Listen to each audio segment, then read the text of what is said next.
Yo, back away! Back away! Back away! Daniel, back up. What the fuck you think you're obstructing right now? Back, no, there's no obstruction. Obstruction has to be physical. So this portion of the parking lot, it looks like it's part of them too. Yeah, but this is a whole other entity. Yeah. This is somebody else. This This isn't what called on you. It was the bank. Right. So I'm good right here. Yeah.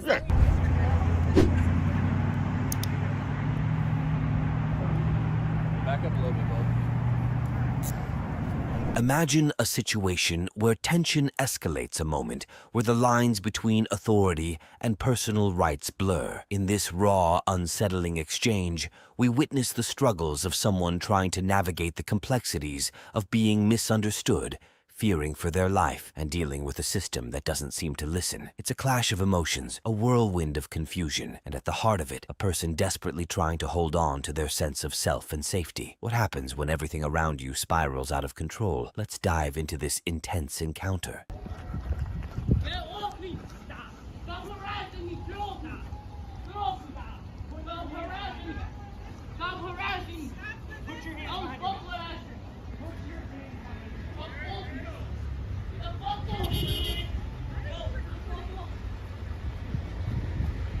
Get on your stuff now! No! This is harassment! Put your hands behind your back! I want to harass you!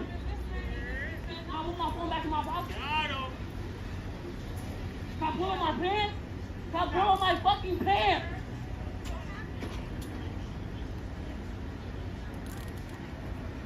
You're doing too much!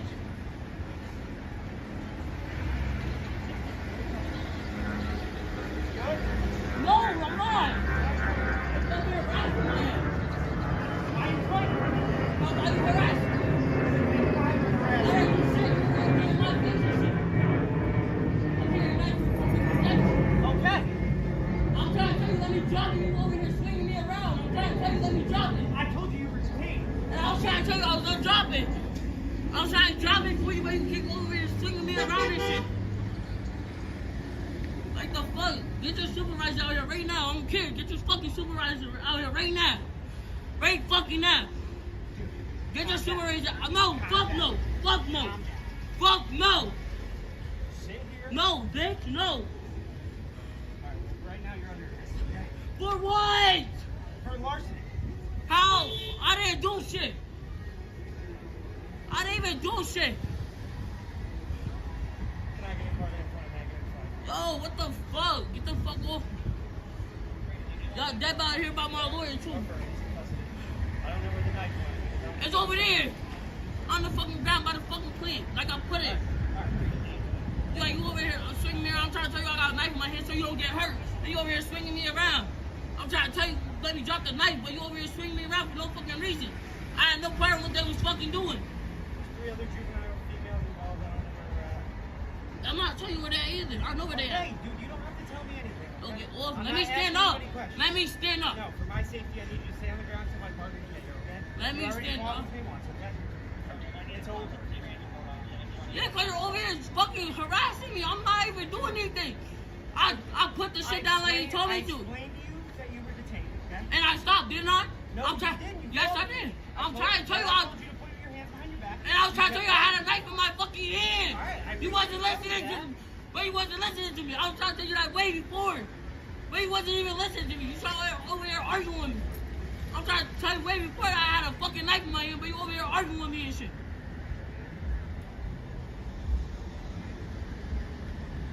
I bet was trying, when you first walked on me, I was putting it away so you don't get fucking hurt. Had that shit where the fucking blade was pointing out.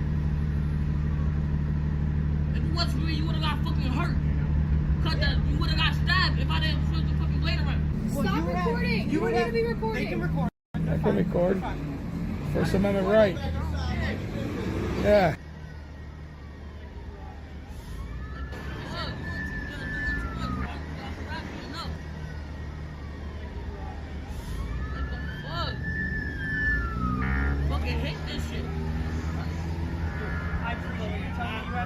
I was trying to tell you that.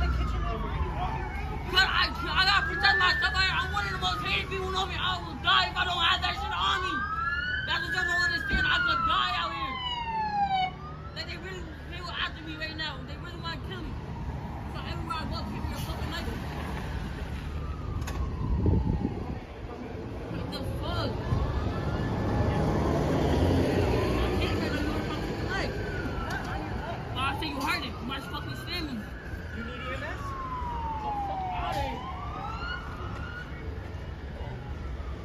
everything I got.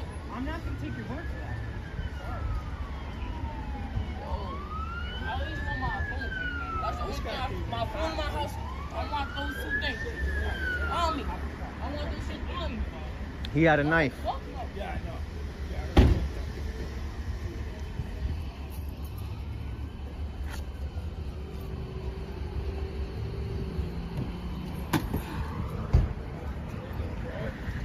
Yeah.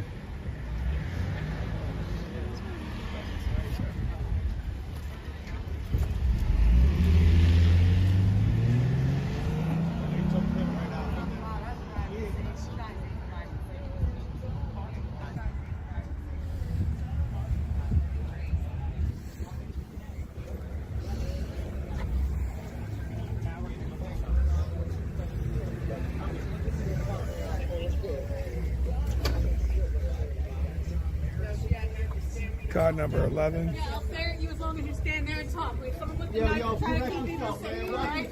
That's how it works. Fucking parking lot that had talking like that. Sweetheart. Name and badge number, please. Name it. Well, fuck you, man. She's talking shit. Now what you mean? She's talking No one shit. said nothing to her, bro. Fuck you. No one said nothing to her. Running her mouth because I said something about her speeding through a fucking parking lot. That, what, There's kids in that this guy, room. that guy was speeding 80 miles an hour through here.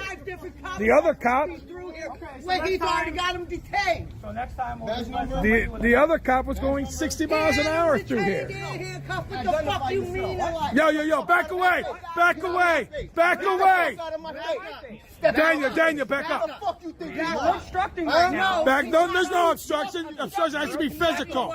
Obstruction has to be physical. How you gonna get him my face? Has to be physical. Name and badge number, bud. Fuck you. Name, is your body cam on? Good. It doesn't look like it. What are you gonna do? Name it. What are you gonna do? Name and badge number. Touch me again and find out. Name and badge number. Anything, have a nice Name and badge number, bud. Name and badge No, we're number. not. No, we're not. Name and badge number. Stop following me. Fuck you. No, we can't. I am recording. There's no obstruction. He's already I'm gone. obstructing. What is your? He's already gone, bro. No, you're wrong. I'm not wrong. You are. Why are you getting in his face for? Why are you getting in his face? No, you went in his face. You walked towards him. Everybody have a You good walked day. towards him. You're welcome. You walked towards him. We commend you guys doing your job. Can I get your fucking badge number, Mr. Booger? Are you a supervisor? You might want to get out of here, bud. He's a fucking tyrant. I didn't put my hands on anybody. He's a tyrant. Approached him and tried to You shouldn't be getting in his face like that. That's bullshit. It's all on camera. They're mad because we were speeding. No. You're doing 60 miles an hour when the guy's already detained, You bro. can kick rocks. You're dismissed, bitch. You don't know what happened. You walked up on what happened, so go play yourself. You guys are doing. You guys were fine. You guys were fine until you started. You guys were fine, bro. You guys were fine until you got in his face. Hopefully, no more. No there. You want to fight or something? That's why you got in my face? I absolutely do All right, so why you keep saying what I'm going to do? I was backing you up. Why you keep saying what I'm going to do then? You fucking punk? Because you're a punk. You're a punk. Take off your gun and badge and let's do something then. Okay. Yeah, exactly. Fuck you. Go. Can I get the call number? What's the case number? You see the car number right there? Not your call number, case number for this call. No, absolutely not. Why not? Because you're not involved. You're a fucking tyrant. Foil. You're a Foil tyrant. it. I will Freedom of- foil it, freedom of bitch. I will. information lack. I know about foil. Okay, then And I'm going to get your dash cam too, you fucking tyrant. What's your name, badge number? You don't even Name know. and badge number. What's your name?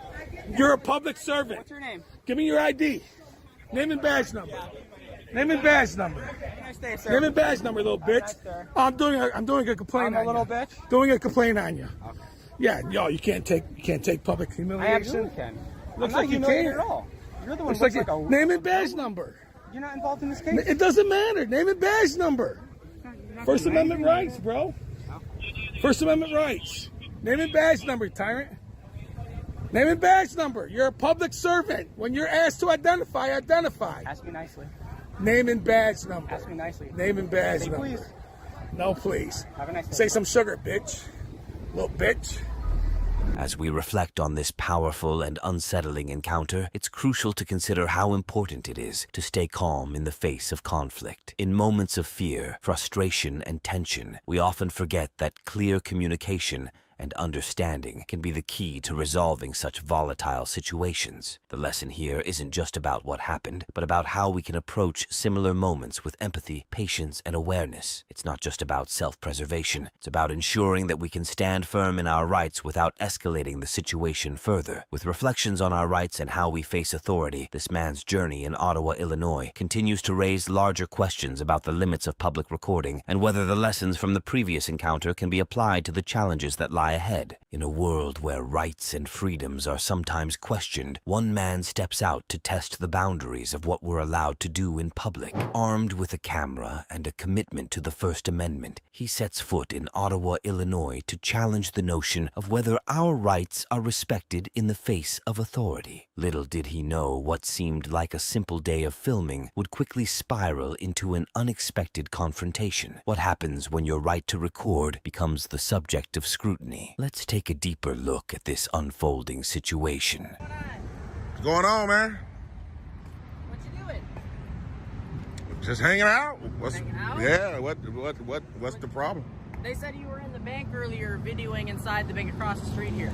This bank right here? Yeah, that one. They said I was in the inside. Yeah, they said you went inside and that you were also recording, or you were like filming their cars out here. Yeah, I mean I'm recording, but if they said I went inside, then that's a false report, right? Because I never went in. I mean, if you. I'm just telling you. Oh. I'm telling you what I'm being told. So Yeah. I don't know. I didn't talk to them. Obviously, our dispatchers talked to us. But Oh, so you're gonna go see just to confirm? Because I'll talk to them I don't think nobody could have told you I went inside. I never went inside. You never went inside the bank? Absolutely not. Okay. Did you record the outside of the bank? Yeah. I'm all over the place with the All over recording. the Yeah, place. definitely so. Okay. Did you ever step foot on their property? Did you go through the drive-through? Or I was in the drive-through back there. You were in Yeah, the drive-through but back not like really the asphalt part of it. Like you see these rocks behind you. Yeah. So they have those rocks Like where alongside that gate or whatever that is right there. Oh, like over by the power pole? Yeah. I was standing like on those rocks. Yeah. Okay. Well, those rocks, it looks like, according to our mapping system, is part of their property. Well, you know what, to be honest with you, officer, no one, I understand what you're saying, but no one even said anything about I couldn't be on their property. Like the people, the personnel here didn't even come out and speak to me, so. Did you see someone look at you or something? Yeah, I seen a couple of young ladies like in the window right here, like Okay. like the drive-through windows. Yeah. Yeah, I seen them, but a couple of customers, no one came out and said anything, though. Okay. Did you come here in a car? They said they were worried about a car in the parking lot, too. I don't know, maybe one of these cars before I got here. Yeah. No, you didn't. None of these cars in the parking lot that were yours, right? Yeah, I don't want to really get into that type of questionnaire right there, officer. I mean, I just, Well, if it determines that one of the cars that they're worried about is your car, and if it's in their property, they can have it towed while it's being on private property. Yeah, I understand. So that's why I'm asking. So I understand, but if you no. showed up with a car, it's not the end of the world. I don't care if you showed up in a car. It's Yeah. just they were worried about a car and worried about you filming. So that's Okay. why I'm here talking to you. Okay, yeah, I understand what you're saying. Like I said, but if you want to check with them, man, because like I say, I never went inside. No. It's shocking for them to say that, but. Yeah. Yeah, Are you like one of those like First Amendment auditors? We go around and just report things? just some person walking around exercising rights, you know what I mean? You support the Constitution, all right? You're good. You can do whatever you want. As long as you're not going on private property where you're not allowed to go. Like, so this is considered their property. Whoa, these people right here? No, this business right here. Yeah, I know, yeah. So this is considered like their portion of the parking lot according Right. to our mapping system. So that's why we're here. So as long as Right you're there, not- though, not this sidewalk. So this portion of the parking lot, it looks like it's part of them too. Yeah, but this is a whole other entity. Yeah. This Yeah, is somebody else. This isn't what called out you. It was the bank. Right. So I'm good right here. Yeah, as long as you don't go back on their property is what I'm saying, then you're all good to go. As long as you're on the sidewalk. I mean, if you want to, what's your name, officer? How do you pronounce it? Wiedemann. Your badge number, sir? 49. 49, appreciate it. I mean, like I said, if you want to confirm it, because in order for me to like they said, we don't want you on your property. No one told me that. Okay. So, but I mean, so in all reality, technically I can go on their property until I'm told not to. That is correct. Okay, so yeah, I mean, like I said, if you want to So let confirm me go it. talk to them and see what they got to say there, my man, okay? Okay, for sure. Yeah, man. Just getting ready to sum everything up, man. Summing everything up and getting ready to shake, rattle, and roll over here to Pizza Hut. And got Ottawa PD pulled up. It's interesting, though, because he said someone told him that we went inside the bank. I will narrate at the end, man. We'll see, man. Y'all stay tuned. Been quite some time, TTA family. He's still sitting there waiting for him to come back out, man. It's been at least a good 15 minutes, man. Just waiting to see. Look how he parked too, TTA, man. Look. The entitlement, man. They can do whatever they want, I guess, right? But yeah, we still hanging on in there, waiting for them to come out, man. See what type of lies, extra ones, they came up with, man. So y'all stay tuned. We can see them right there through that window, TTA fam. Yeah, that's him. Definitely him. Doing a lot of hand and arm gesture movements, and hopefully he's in there educating them, man. Quite some time, though. It's about been 20 minutes now, man. Definitely. But we gonna see, though. We gonna see what he say, man. Y'all stay tuned.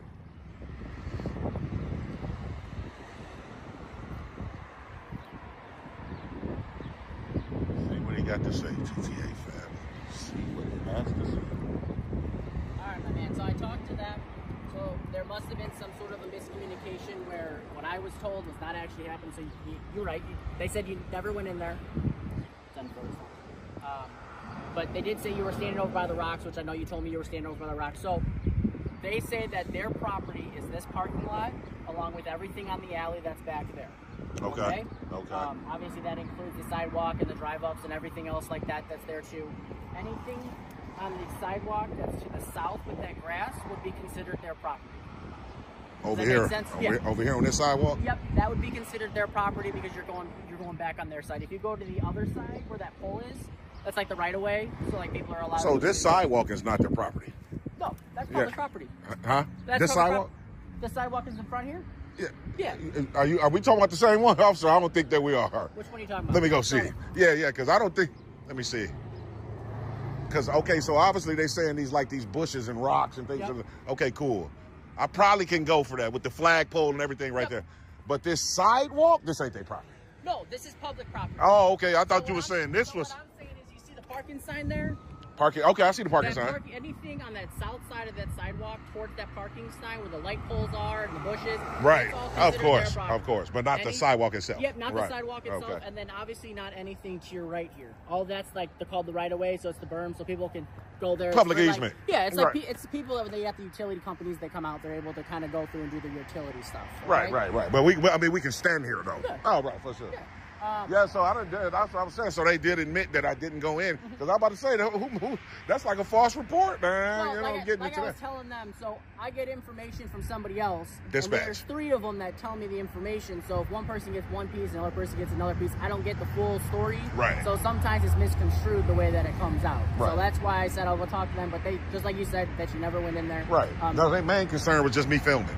Yeah. But did you educate them on our First Amendment right to record? I told them that you're allowed to record as long as because you was in there quite some time, officer. What's that? I said you was in there quite some time, like you was trying to break it down to them. So they are upset because obviously with them being a bank, people like to scope out banks to figure out the best way to rob them and stuff like that. So that's what their concern was with you filming. I explained to them, you're one of those like First Amendment auditors. You go around and just film things as long as you're on the public way and or on somebody's property that doesn't want you to go, like the dental lab here. Yeah. As long as they don't say, hey, we want this gentleman taken off our property, which I feel like if we showed up and they said, hey, the dental lab wants you to go. Of course I would. Of course I would. Like you wouldn't be a problem, right? I definitely would. So as long as you abide by those and you don't go back on their property, we won't have any more issues. Yeah, it's all good, man. Okay. Is your partner here? Yeah. Oh, okay. Laurent calls for a while. Really? He looked like he's sleep. Officer, you look sleepy, man. He walking up with his hat on too. Like you ready to catch a nap or two. It's been a long day. We've been here since 6 a.m. Really? Yeah. Oh, wow. Yeah, we still got just less than 2 hours to go. 2 more hours. And you go home and knock it on out. Yeah, hey, knock it on out, come on back. What's your name, officer, and badge number? 58. Appreciate that. If I could just get the CAD number, and I'll be good to go.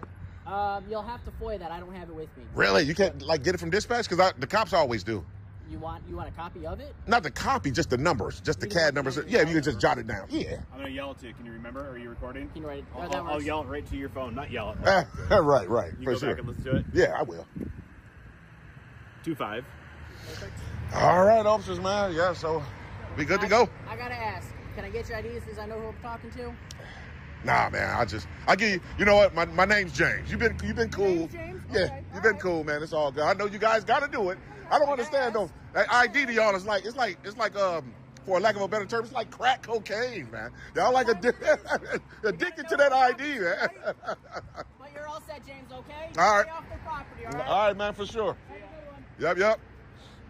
As the encounter comes to a close, we're left with one key takeaway: the importance of understanding and asserting our rights in the face of uncertainty. Even when misunderstandings arise or when authority challenges your actions, it's vital to remain calm, stay informed, and stand firm in your beliefs. This interaction serves as a reminder that while exercising our rights might not always be smooth, it's the responsibility of both the public and authorities to navigate these moments with respect and understanding. What do you do when your freedoms are questioned? It's up to each of us to respond with knowledge and resolve. With this in mind, we now turn to a new and unsettling encounter in Jacksonville, Florida, where the clash between personal rights and authority unfolds in a tense confrontation. What starts as a routine First Amendment audit quickly escalates, raising difficult questions about when authority is truly justified and when it crosses the line. In a world where personal rights and authority often collide, this unsettling encounter unfolds in the heart of Jacksonville, Florida. What starts as a routine First Amendment audit turns into a tense confrontation when a woman is suddenly detained without clear cause. As the situation spirals, the question remains: when is authority truly justified and when does it cross the line? The tension between personal freedom and law enforcement is palpable, and the outcome is far from predictable. Let's dive into this controversial moment and see where it leads.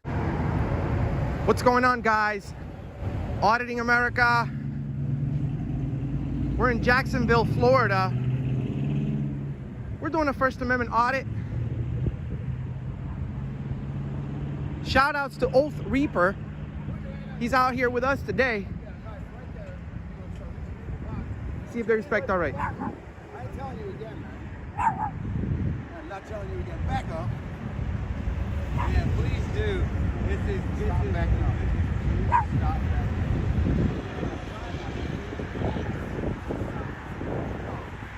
Stop backing up. Stop. Would you back away, please? We have enough distance, right? We're good. Right now, you distracted me. He's got a weapon and you're distracting me, so back away from me. So focus on him. If he's got a weapon, focus on him. I'm not impeding your investigation. I'm far enough.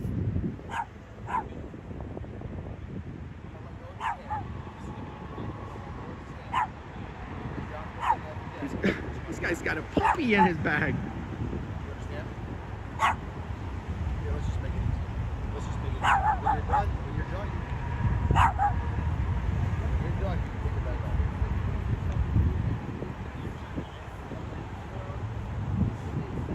We're trying to make it mine.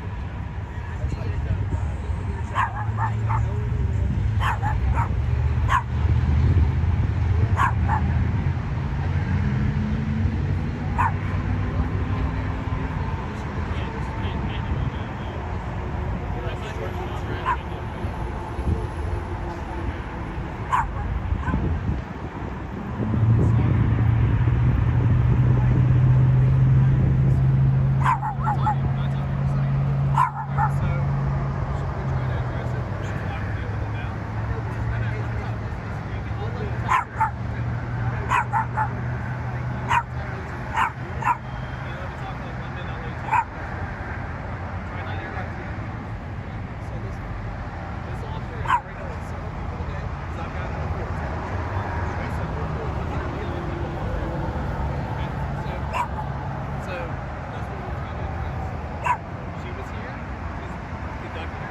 Oh, they're harassing the homeless.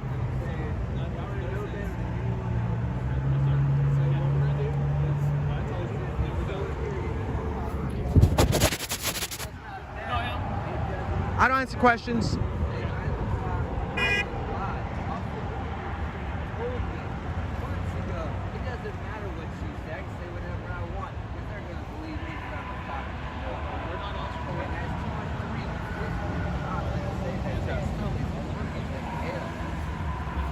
I've been everywhere else.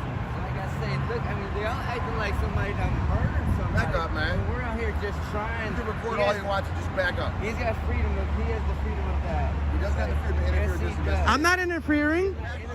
Specifically, how am I interfering? He is trying to. I'm not speaking. I'm just recording. I'm not interfering. No, he's not trying to make that. Trying to catch y'all in y'all's over hostility. I think y'all got a bash in y'all in God complex.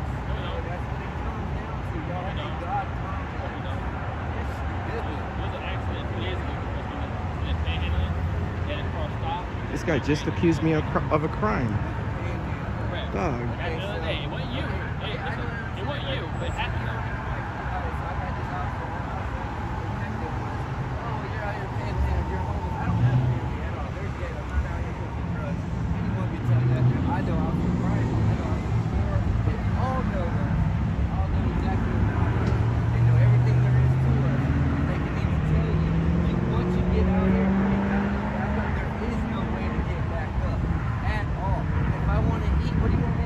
rob a store so they can put off the door and yeah, I want you to go rob a store so they're going to put your ass in jail because then the court gets $500 in court costs. That's what it's all about. You're going to jail today. You're going to get out tomorrow because it's bullshit charges, but you're still going to get that $500 court cost. Then I'm going to ruin their life so you can't get a no driver's license. You can't get a job. I can't go get a minimum wage job because then what? I can't go to work. So Amazon yet? So Amazon yet? Amazon, try it yet? Amazon, I can't go there after you start selling my stuff for so many days. You can't go to no places without that. I have no residency. And in the state of Florida, they told us many times. Just like the thing. Nice dog. See ya. Guys, make sure you go over there. Oath Reaper. We will leave the link on the description and a pinned comment so that you can go find him. This officer over here just accused me of a crime. As soon as he's done with the investigation, we're gonna request his name and badge number. And we're gonna see why he accused me of a crime. I don't write the laws. Look how y'all are reacting. Want me to finish talking? I'm not going up and asking each person in this car, hey man, can you give me money? Can you give me money? No, I'm standing there. If they want to feel the kindness out of their heart to give me money because I am in a situation, I don't have to. He has the right to stand here all day and freely protest or exercise his First Amendment. Yeah, as long as he isn't impeded.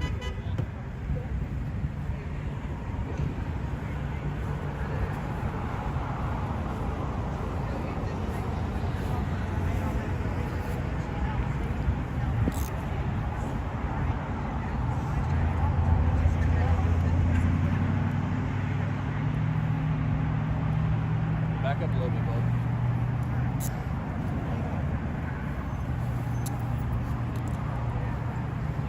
Ma'am, can I have your name and badge number, please?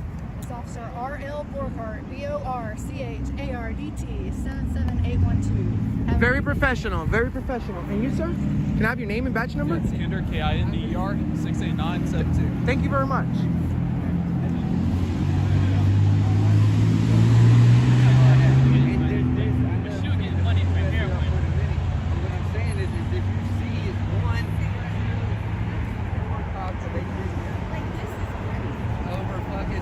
Hey man, be about your day, bro. You don't have to discuss your day. I don't want to interfere, but you seem like you have done nothing wrong. Why don't you go have a beer on my name? Here you go. Yeah, I appreciate it. I don't drink, but yeah. Don't. Can we get an interview here after this? Can you tell us what happened? Can you tell us what happened? I got a lot of cops. Take care, right? You do the same, brother. Thank you. Be safe out there. Yes, sir. Stay professional. Honor your oath. Got 26, Honor your oath, guys. Were they harassing you, ma'am? Listen, I was walking away. okay? I was walking away because another girl wanted to come in and do it. And I was like, you know what? I'm going further up, so you can have it. I don't care. I went to walk away, and she pulled up like she was something bad out of hell. You know, female cops, they got to prove something. Yeah. And she decided... What did they put you in handcuffs for? Because I didn't want to come back and talk to her. Did you ask why you were being detained? Yeah, I'm being detained because she felt that she needed to put me in handcuffs and talk to me. Maybe I was a threat. We're gonna figure this out. Officer, I'm sorry. I'm just trying to get a quick question. Can you tell us why she was detained? No, I'm not. It's public records, right? She was not detained. She better be suspected of a crime. No, remember, I asked you a question earlier. You said no. I'm talking to him.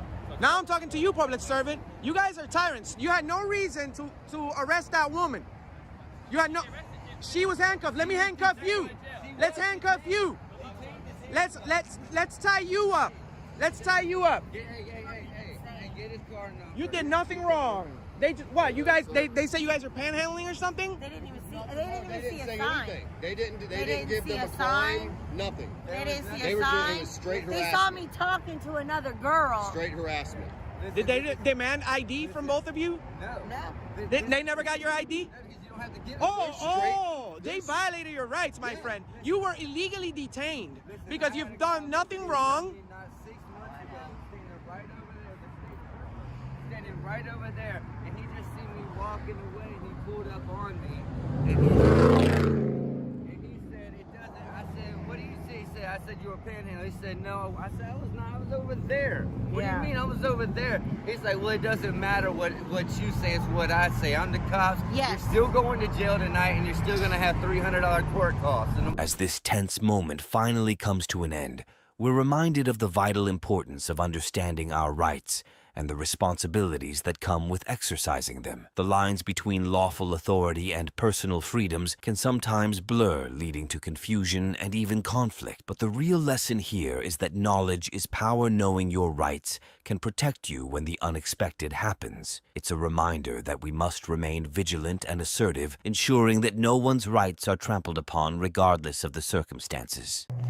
Yeah, it's her candy. I apologize. It fell out. Get on your knees. Put your hands behind your back. Sir? What the fuck are you doing? Sir. Let go of my phone, man. Sam! Whatsoever to serve you in your investigation. No, I'm not. Hindering is a physical act. No. I have a right to do that. It's First Amendment right. It doesn't matter what people complain. People make complaints a lot because they're wrong. I can make a complaint right now that you're on drugs. Are you on drugs, sir? In this intense encounter in Springfield, Tennessee, a routine request for identification turns into a chaotic confrontation when an off-duty police officer aggressively assaults an individual for simply asking for his name and badge number. As the situation unfolds, the man recording everything on his phone refuses to back down and demands accountability from the officer, who identifies himself as a member of the Metro Police. The tension escalates with accusations of assault and threats of retaliation. What happens when a civilian's right to question authority leads to a violent clash with those sworn to protect and serve watch, as this situation turns into a battle for justice with a key lesson about standing up for your rights? Stop. Yeah, it's her candy. I apologize. It fell out. Get on your knees. Put your hands behind your back. Sir? What the fuck are you doing? Sir. Let go of my phone, man. Sam! Take my phone. What are you doing? Hey, we're homeless. Get back! Get off me! Hey, we're homeless. You ain't a cop, man. And we're just walking. Show me your badge. We're just walking to Kroger. What the fuck, man? I didn't do nothing. All I did was fucking ask your name and badge number. Am I gonna have a problem with you? No. You smashed my fucking phone, man. Calm down. Can we please just walk off? Can you please let me the fuck up? No, stop. No, get the fuck off me, man. Stop. Give me my phone. Give me my phone. Take your phone. Listen to me. We're just trying to walk to Kroger. The fuck is wrong with you, dude? Jamal, let's just go. No, don't go.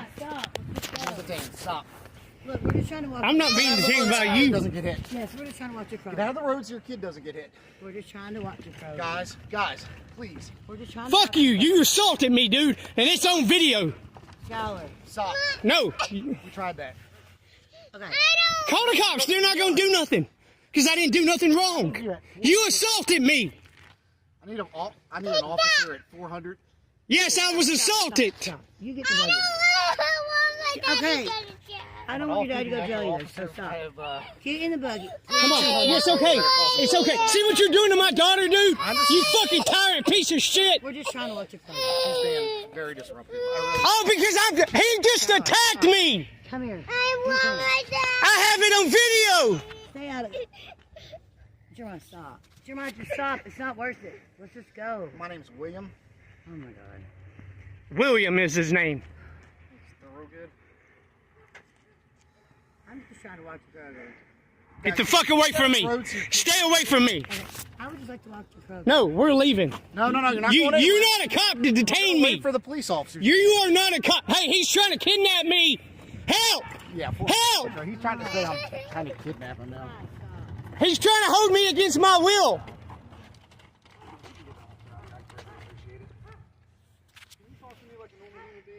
Come on. Walk now. Walk now. Walk now. You ain't married to him. You're married to me. You better come on. Sir, we're not going to do that. You're not going to turn this into a domestic situation. Fuck you, dude. Okay, calm down. You calm down. Daddy's not going to jail. Just calm down. You're a tyrant piece of shit if you're a cop. He identified as a cop. So if he's not really a cop, this dude pretended to be a cop. We don't want your daddy to go to jail either. He's acting a little strange. Really? You just fucking attacked me. Sir, you're starting to scare me and you're making me nervous. You just attacked me. Okay. Yeah, you're lucky you didn't get shot, dude. I haven't seen any weapons. They're homeless. That don't mean I don't have weapons. We don't All have right, any well, now he's threatening me. He's saying he has a weapon. No, I didn't fucking threaten you. It's on video, you liar. No, we don't have I said because I'm homeless don't mean I don't have He weapons. didn't say he had a weapon. He said because I'm homeless doesn't mean I don't have a weapon. We don't have any weapons. You assaulted me and attacked me. We're going to be at Tivoli and Bracy. I'm sorry. Tivoli and Bracy. Come on, let's go. He's trying to just get away from me at this point. Yeah, you're fucking crazy, dude. You're fucking psycho. What's his address? I'm gonna put this all over fucking YouTube. I got a very big YouTube channel, you piece of shit.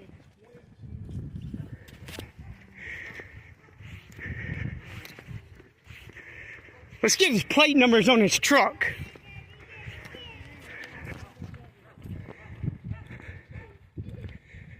His license plate is Boy George 0432.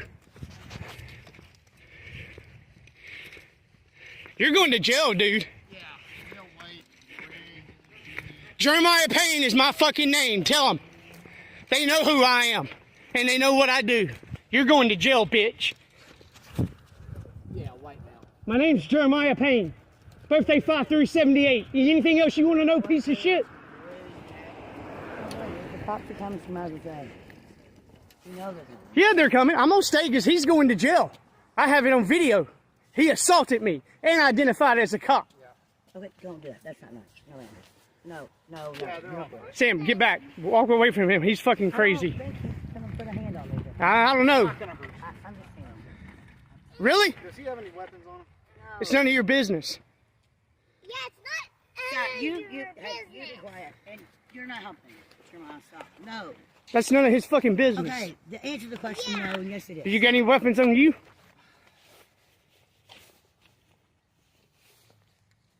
You went from a bag of trash to a I know. bunch of money. Yeah. Which wasn't a bag of trash, was a bag of candy. I mean, Yeah, all because I pulled my camera out and asked your name. You fucking assault me. I'm sorry. I can't hear the dispatcher. Then you fucking go back to your house and leave me and my family alone. All right, look. Can you just talk to me like a normal human? No, dude, you fucking attacked me. You're going to jail. What were you asking me? you know. What were you asking me, dispatcher? Hey. He's got a wife and a child with him. This guy just assaulted me. Saying I assaulted him. It's on video. Okay, calm down, dude. You don't have to. Don't walk towards me, man. Get up here. Don't walk towards me, man. Okay, just sit right there. Yeah, Turn you out of the road. Oh, you're gonna be famous, dude. We were just trying to walk to the grocery store. Just toddler. I'm 5 years old. Just gotta be quiet. We were just trying to walk to the grocery. They're just pushing a shopping cart through the air, and I confronted them for throwing trash in my yard. She dropped it. She didn't throw it. Yeah, well, she dropped trash in my yard. It wasn't trash. It was Scout's candy. I didn't even mean to drop it. We were just trying to walk to the store. High five. High five, sweetheart. Okay, there you go. Good job. That's my nice. You're about to watch him get put in handcuffs, Skylar. Like he just threw me to the ground and put his knee in my chest. Handcuffs on me right now, I'd be putting you in handcuffs. No, you fucking wouldn't. No, you wouldn't. 23-0. That's how people get hurt. Yeah, stop. Hey, stop. That's how cops get hurt, man. Are you trying to leave? Yeah, I'm leaving. You know, just stay. You might as well. They're just gonna find us. Sir, if you want to leave, I'm not going to stop you. You said I was detained, so if you're not a cop when they get here. Now you're saying he wants to stay.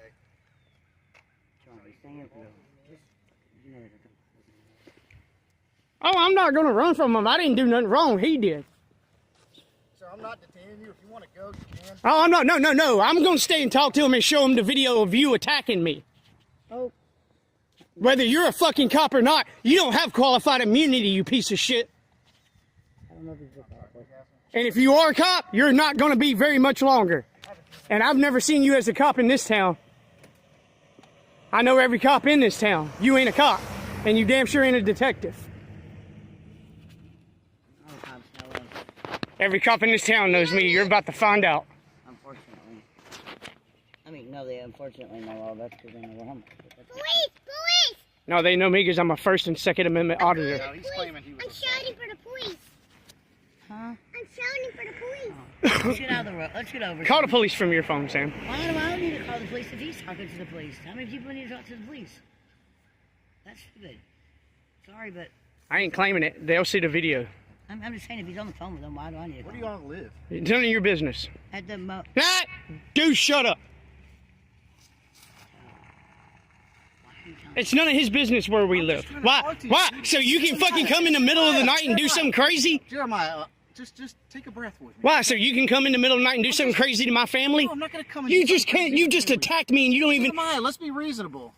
Dude, you went beyond reasonable when you fucking threw me to the ground, put your knee in my chest, and told me you was a cop and I was under arrest. Okay, all right. I don't see it. No, not yet.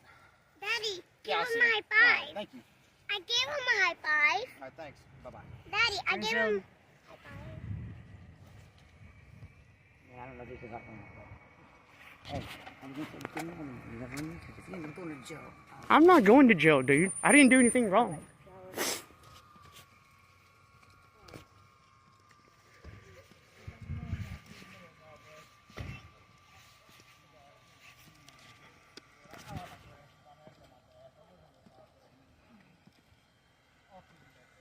Forged me, threw me down on the ground, put his knee in my throat, literally had me down on the ground. Yeah, that is true.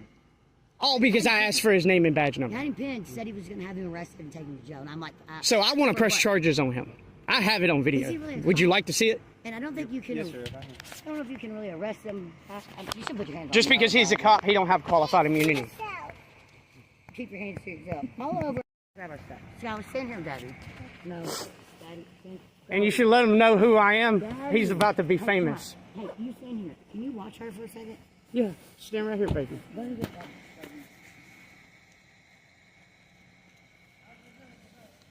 Come on with Daddy.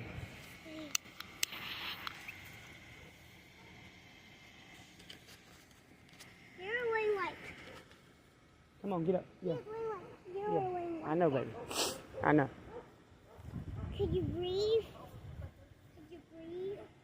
No, it was hard to breathe. He had all his body weight in my throat, choking me out. Were you gonna pass out?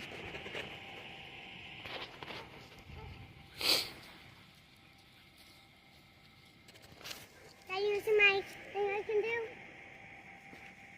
You want to see? My badge. Yes. You know, I should have probably right now. Let's just hope they don't Why? I don't know. We're not homeless. I mean, No, we're trying to make it to the grocery store. I'll find out his name and badge number in a minute.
This is where he lives, everybody. Springfield, Tennessee, off of Eagle Lane.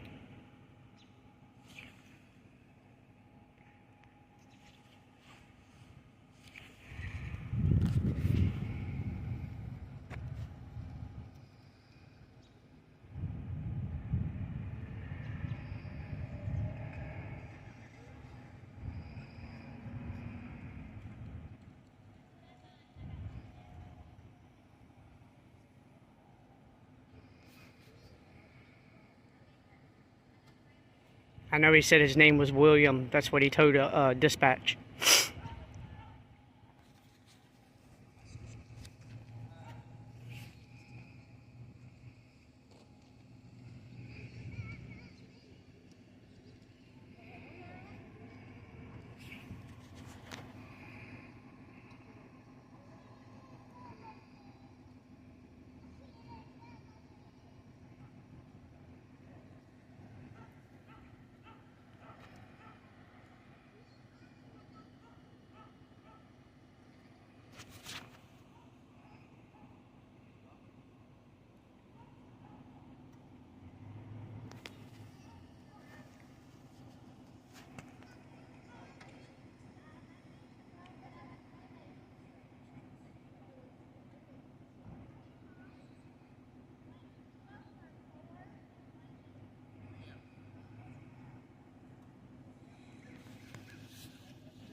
If he speaks with you for a moment? As long as you stand here while he does. Yes, sir, of course.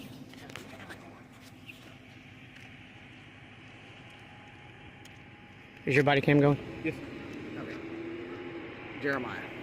Is that your name? Mm-hmm. Okay. Detective William Thorogood with Metro Police. Okay? Uh-huh. All right. I'm not trying to hurt you. Don't want to scare you. I'm really sorry for the confrontation I had in front of your child. Okay? I feel really bad about that. And I just want to apologize to you. So I am sorry for upsetting your kid, especially around the holiday season. So Yeah, because she's never going to forget that now, and she's going to look at cops as pieces of shits because of you. You're absolutely right. I'm taking that into consideration. Apologize to you. I try to teach my kid that not all cops are bad. There are good cops, and then you come out and do shit like I'm trying that. to be a good one, so please just hear me out, okay? Jeremiah. All right, can you hear me out? I hear you. All right. Let me just swallow my pride here and say I apologize for upsetting you and your family, okay? That's Can- Would you like a nugget? Yes. Yeah. But I'm not going to take for you guys during the holiday I'm gonna go season, get him a okay? nugget. So I'm trying to be man enough and apologize, which is a hard thing for cops to do. Mm-hmm. Hard thing for And I anybody just to hope do. that, you know, It don't matter if you you're a can be man cop or enough and accept my not. apology. It's a hard okay? thing for I just anybody. didn't like the litter in my yard, that's Yeah, all. That's all. She didn't mean to drop it, but to It really is go a to that bad thing. extent because I pulled out my phone and asked you for your name and badge number, really? Come on now. That's being. apologized. No, I get that. No, he's right. No, hold on, But that's hold on. being a tyrant. Jeremiah, listen to me. Looking Do at you not agree with that? Hey, she's 100%, you're right, and I apologize. And I want you to understand how hard it is for me to. Oh, I know how hard it is for cops. I know. I'm a First Amendment auditor. I know. Okay. All right. Well, we need more people like you in this world. She said you wanted but that lady brought her. I'll extend my hand to you if you're man enough to shake it. Oh, I'm man enough to shake your hand. All right. Is it alright if we leave it at that, sir? or- Yeah. I'm still going to post a video, though. I mean, That's your legal right. I'm Yeah. not going to stop you from doing that. Yes, sir. I have a body cam just like them. I post videos all the time. I'm just saying. I think you got some videos of me before. So. Yeah. Video I didn't want, but yeah. But Yeah. I was there for you. Yeah. We're still looking for him. They know your name. Are you? I don't know if that's I mean, he works right there at Waffle House. I've told several officers that. He's in there every afternoon. We went there that day and we couldn't find I know he went into the freezer probably. Because the boss woman there, Valerie, she will protect them and tell them to do that. Yeah. We're gonna get him. Okay. I hope you do. I hope Yeah, you I do. really hope you get that dude. That's a totally different conversation. Okay. Let's go to the grocery store and get food. That's where we were going. That's where we were headed. Was the You grocery good with everything, sir? Yeah, I'm good. For the record, you're Brown, 742, 713 Giantonio. Gentonio. Okay. Thank you. Yeah. All right. All right. I really do, brother. All right, man. Come see me when they leave, okay? We'll talk. All right, man. Well, thank you. Thanks, man. Y'all be safe. All right, bro. Sorry. If you want to open my car, I'll get her a sticker. All right. Thank you, guys. This disturbing incident highlights a crucial lesson. The right to ask questions and hold authority accountable is not just a privilege, it's a cornerstone of our freedoms. Despite the aggression he faced, the individual's persistence and knowledge of his rights ultimately exposed the overreach of an off-duty officer. This encounter serves as a stark reminder that when we are challenged or threatened, knowing our rights and standing firm in the face of intimidation is not only our right, but our responsibility. The fight for justice and accountability is not always easy, but it's always worth it. Yet the true power of standing firm in your rights is tested in moments when authority pushes back. When the balance between lawful authority and individual freedoms is threatened, asserting your rights becomes an act of courage and resilience. In this tense moment captured on camera, a routine interaction with law enforcement quickly escalates as an individual stands his ground asserting his constitutional rights. When approached aggressively by an officer, he calmly invokes his right to remain silent and refuses to answer any questions without being told what crime he is being suspected of. As the officer's aggression grows, so does the man's resolve, questioning the very legality of being forced to identify himself without probable cause. This powerful exchange highlights the crucial balance between authority and individual rights. What happens when the line between law enforcement and civil liberties begins to blur? Watch as this confrontation unfolds, revealing the complex dynamic of power and rights. You guys need something? Oh, I don't answer questions. I'm a First Amendment auditor. You know me. You can stay off the property, though. This is private property. Let's get off the fence a little bit. Yeah, you guys know me. No, you can stay off the property, sir. This is private property. Name and badge number, please. Are you Rick? Name and badge number, Mobley. No, my name is Joseph, and I'm not going to identify any further than that. Your name is Mobley. Your name is Aguilar. Your name is T. Lemas? Lemons. Okay, badge numbers, please. We don't have badge numbers. Okay, I need cards then. It's department policy to identify. Where's Vern? We've already identified ourselves. No, you didn't. Mercer County Sheriff's Office. Aguilar. What do you guys want? We're here to talk to Rick, and we see that somebody's... You're on private property right now. I don't answer questions. I'm a First Amendment auditor. You guys know I'm not going to answer questions. Okay? The only question I answered was my name to alleviate any belief that I might be the person you're looking for. Further than that, you're trespassing currently on private property. I'm asking you repeatedly to leave, sir. Okay. We're conducting an investigation. I don't care. That has nothing to do with me. Stop what you're doing, Mobley. Okay? First thing I'm going to do is file a complaint against each of you individuals if you try anything. Next thing I'm going to do is prove that you weren't acting in the legal capacity as an officer because you don't have a search warrant to be on this property. And that's going to allow me to remove your qualified immunity. The next thing I'm going to do after that is go after each and every one of your private assets. You're not going to violate me. We're not violating it. Well, you keep stepping in, and I keep telling you you're on private property, and I keep asking you to back up. Okay? I'm not going to go after your departments. I'm going after your private assets when I remove your qualified immunity. You're not going to violate me. All officers have qualified immunity. I'm a First Amendment auditor. That's in Colorado. SB2. That's in Colorado. That's in Colorado. Don't play silly duck games on me. That's Colorado. So who's in the house? Who's staring at us? I don't answer questions. You know that. I'm telling you to get off my private property. So right now, who's in the house? I don't answer questions. You know that. Identify we're investigating. It's irrelevant. I'm not involved with your investigation, and I have no duty whatsoever to serve you in your investigation.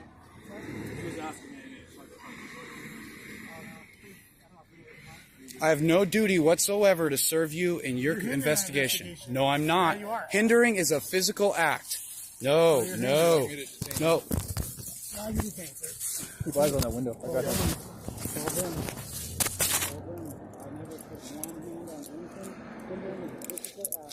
No, it's not. Yes, it is. No, it's not. Yes, it is. Yes, it is. Do you have a search warrant to be on these properties? Do you have a search warrant?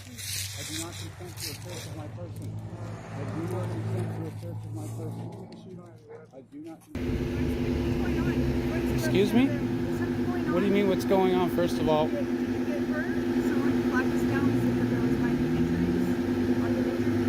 I'm not injured at the moment, as far as I know. I need to see a doctor if I, to know if I'm injured. Am I allowed to? Can you please keep Am I under arrest? You're on camera, by the way. That's great. You're on Am I camera. under arrest? No, I just got Name called. and badge number, please. Where's that Adam 13? Name and badge number, please. I put more, but not. Name and badge number, please. You'll get that in a second. I have a right to your name and badge number. It's department My policy. investigation. I will answer my. I will answer pulled your down. question. We're on our way to Walmart. Okay, we're on our way to Walmart because of a disturbance. Yes. Okay, so then someone I'm just aware. said, "Hey, these people might be involved."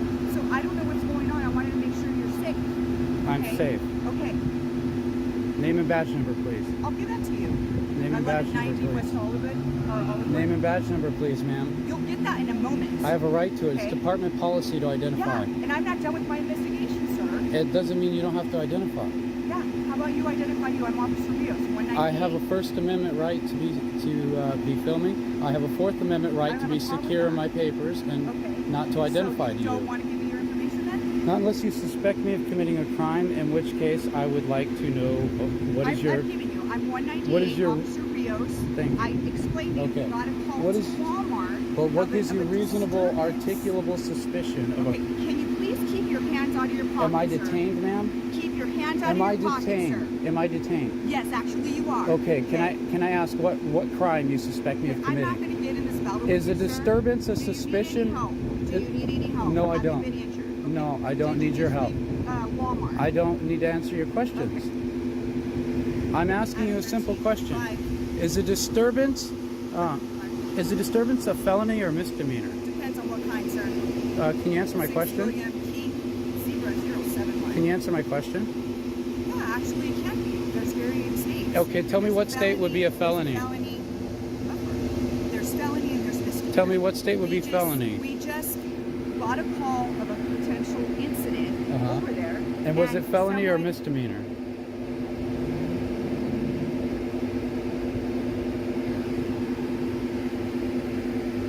I'm just asking a simple question because you're being very aggressive. You showed up being very. Yeah, you did. You told me to sit down. When you showed up, you told me to sit down. Okay. I don't have to sit down just because you told me to.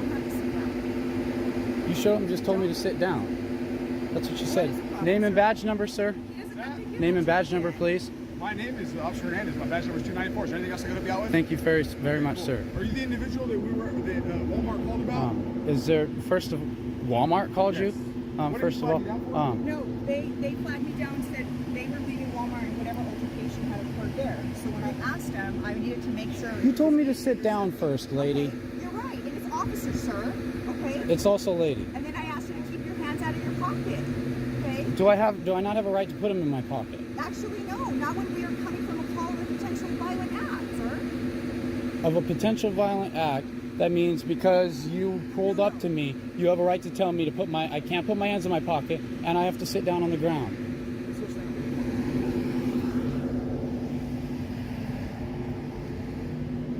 So here's the thing: is we got a call to Walmart saying that there was a uncooperative reporting party that said that their hand was cut and was fighting with security. Fighting with security? Verbally fighting or whatever it may be. That's what I'm saying. So did you? Well, is that you? based on the way I was approached, I choose to invoke my Fourth Amendment right to our Fifth Amendment right to remain silent. Fifth Amendment right to remain silent. I'm a little agitated. She came up to me very aggressively, jumped out very aggressively, almost as if she wanted to come right at me and assault me. And then she tells me to sit down. I'm sorry that Well, I have it on camera, sir. Do Do you have a reasonable, articulable suspicion of a crime to expect me to identify and violate my? And can you please keep your hands out of your pocket, sir? Okay, how about this? I will take everything out of my pocket so it makes you feel more comfortable, Thank you. and I'll put it in this other pocket here, so it's not in there. I understand that you have a risk of danger, but I also have rights, ma'am, and I do want to put my hand in my pocket at the moment. Very well, sir. I don't think that's an issue. All I'm asking is the reasonable, articulable suspicion of a I crime. already told you that. What We crime? I told you. What crime? We told you why we were on our way to the call. I would have been much more cooperative if you weren't very aggressive with me when you pulled up. Okay. Did I not pull over? Actually, when I pulled up, I was trying to give the address to the location, sir. I didn't know any of that. All I know is I seen what appeared to be you honking, and I pulled over. Actually, I never honked.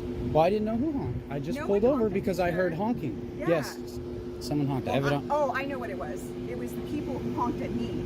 Well, regardless, when it started, I was very cooperative. I pulled over. Okay? You came up very aggressive to me. That changes how I feel about the situation now. Now I want to invoke my rights because I feel like you're immediately not on my side. You're immediately not even willing to hear anything I'm saying. I'm just immediately a criminal in your eyes. You pulled up without identifying me at all, just like, this dude's guilty. I thought I was innocent until proven guilty. All of a sudden, I'm sitting down on the ground with an aggressive officer getting right in my face. I'm an officer. I don't have to identify you right now. It's not department policy to identify when asked. It's department policy to identify after the whole event is over, ma'am, when I'm not filming you with the camera. No, that's not the case. That is not department policy. I'm not going to argue with you. Very good at what I do in this. If you have more information you'd like to share, I'm open to hear it.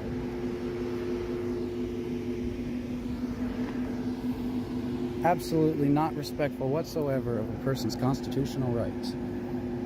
I have to identify because you don't have reasonable articulable suspicion of a crime. You have to at least tell me what the crime is. What is the crime? But what is the crime that gives you the right to force me to identify? See, my Fourth Amendment right is to be secure in my papers. I'm just going to go ahead and stand by. Okay? You're not injured. That's kind of what it came to be. So you don't need medical attention. Actually, you did say you didn't need medical attention. I may or may not. I would need to see a doctor because I'm not qualified to make a decision like that regardless of the circumstances.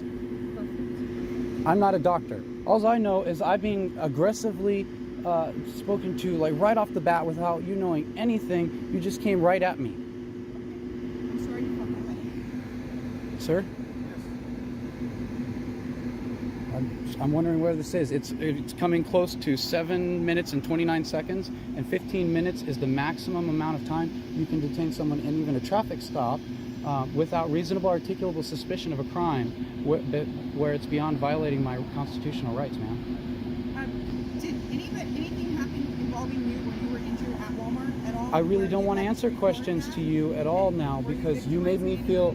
I really don't want to answer questions to you at all now because you make me feel uncomfortable and you make me feel like a victim of the police department. A victim, sir? You make me feel like a victim of the police department at the moment. Okay. Okay.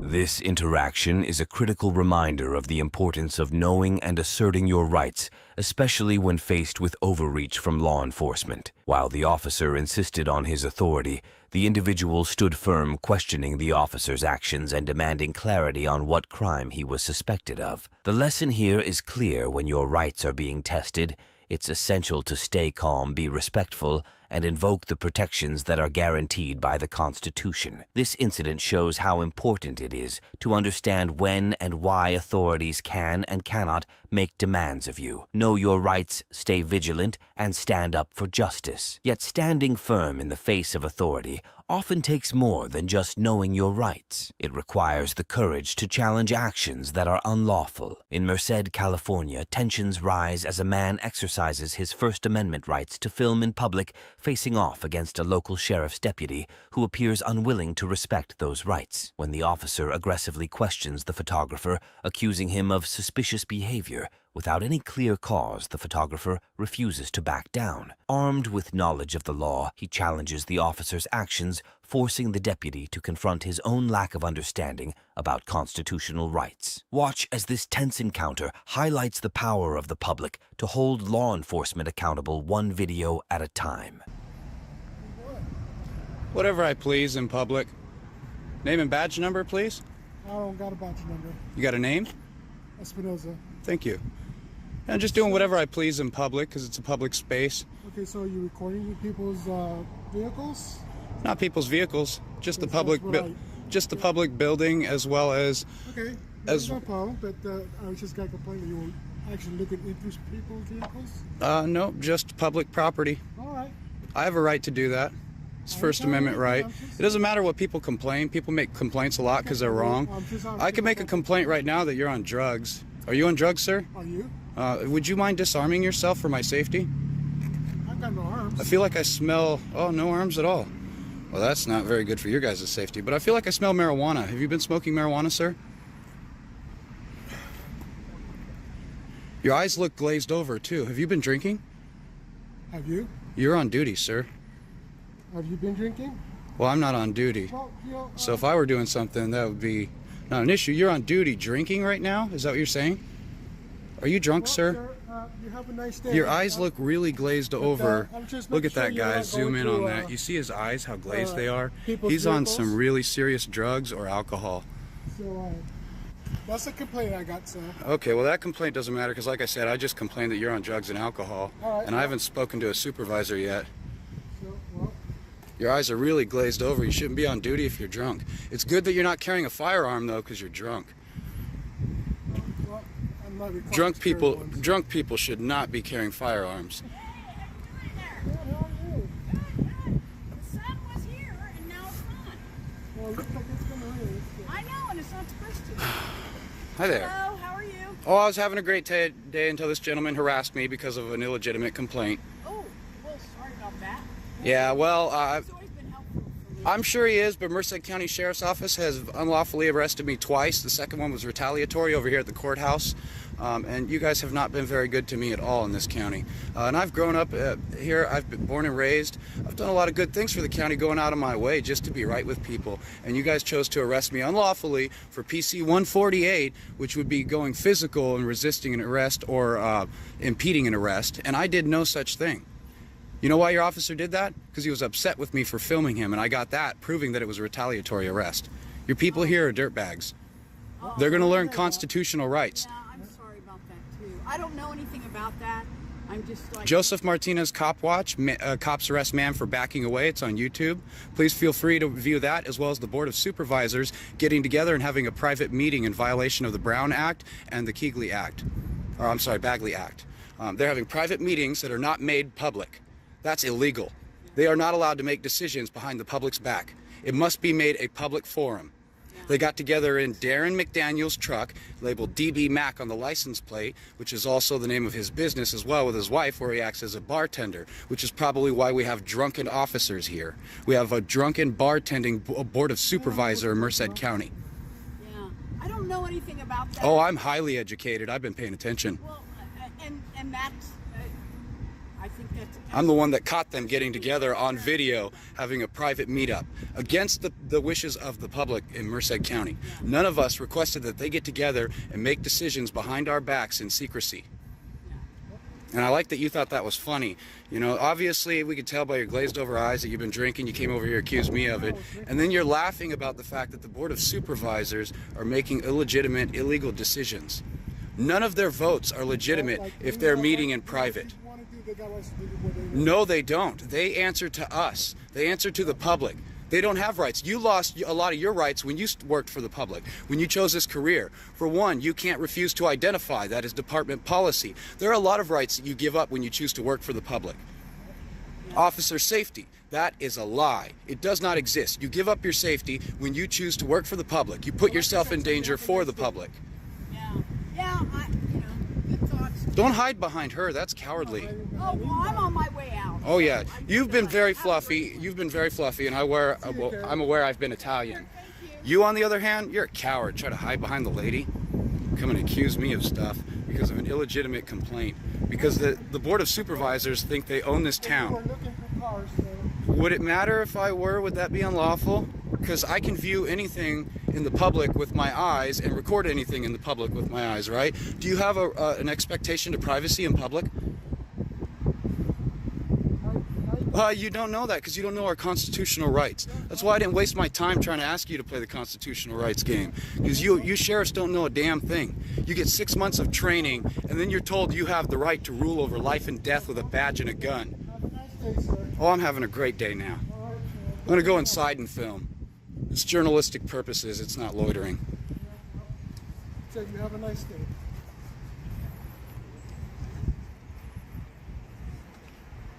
This is what you call the walk of shame. But that's only because he doesn't have a car to do the drive of shame.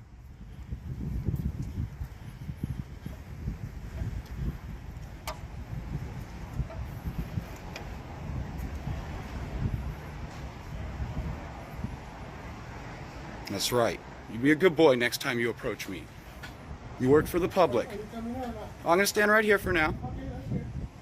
This exchange serves as an important reminder that knowledge of our rights is one of the most powerful tools we have as citizens. When faced with authority that doesn't respect those rights, standing firm and calmly asserting your position can lead to a complete shutdown of any unlawful demands. Law enforcement, while necessary, is not above the law, and it's crucial that we as citizens continue to hold them accountable. The lesson here is clear. Exercising your First Amendment rights is not only legal, but it's vital to the continued balance of power between the public and those in authority. While you wait, just like if you work, you ain't doing nothing for 2 hours, you can't take a nap?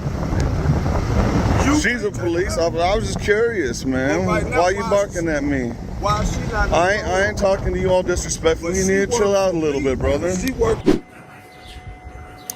Feel it. I know we're in a tight space, and I'm doing my best not, to pull it back a little bit. I mean, giving you guys because you have, your space. Yeah. And when you get here, and it's like I can't, and I've seen people, I'm.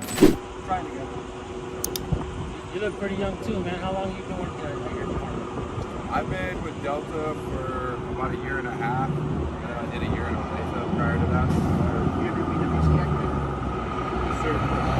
In this video, an auditor comes across a peculiar situation. A police officer allegedly on duty appears to be napping in a vehicle marked with police lights, yet with no department affiliation in sight. As tensions rise, the auditor, armed with his right to record, challenges the officer's actions, demanding identification and accountability. What starts as a simple curiosity about a police vehicle turns into a public showdown with the officer trying to avoid scrutiny. But what happens when the officer refuses to follow basic policies and the camera is rolling? Let's see how this unfolds. OS come from anyway? Ain't no interceptor package. Got this guy, he just over here chilling, taking a nap.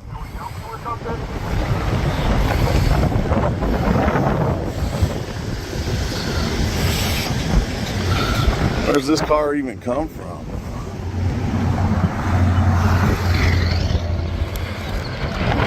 Hey, what department are you guys with? What department are you with? What department I'm with? What do ABS now help you?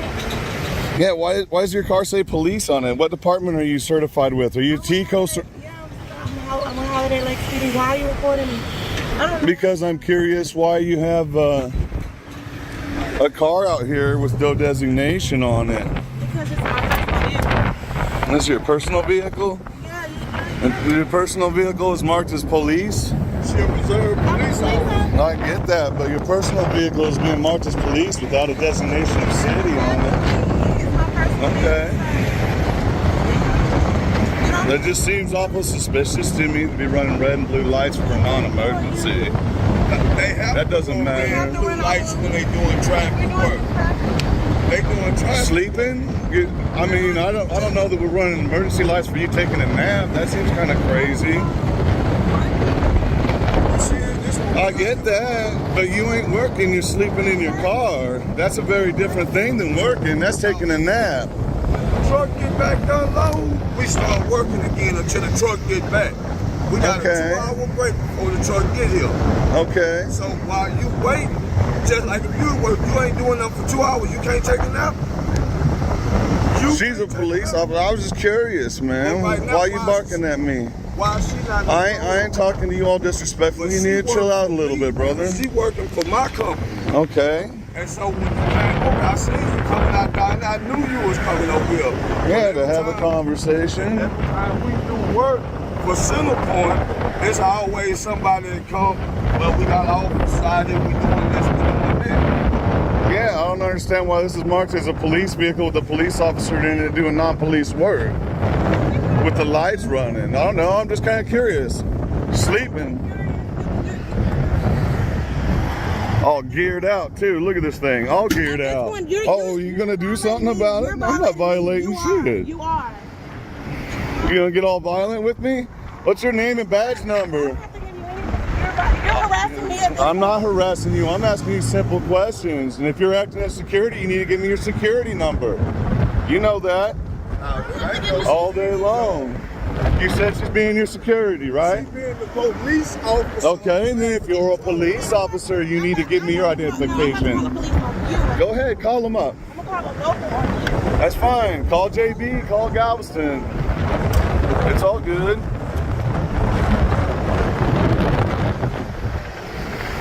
Look at these guys, unhinged, snapping. Well, but that's how she works when she's on duty too. Unhinged public servants.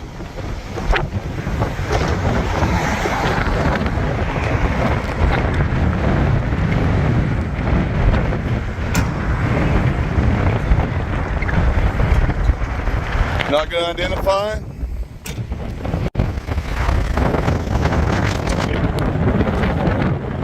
I got another one over there. Running red and blue.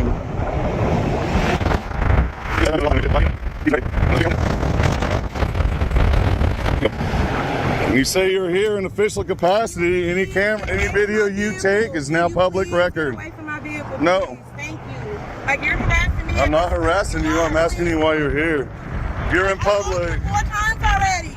He told you 3 times. Then identify yourself. I've already identified myself. No, you Please didn't. Get away from me. Name and badge number.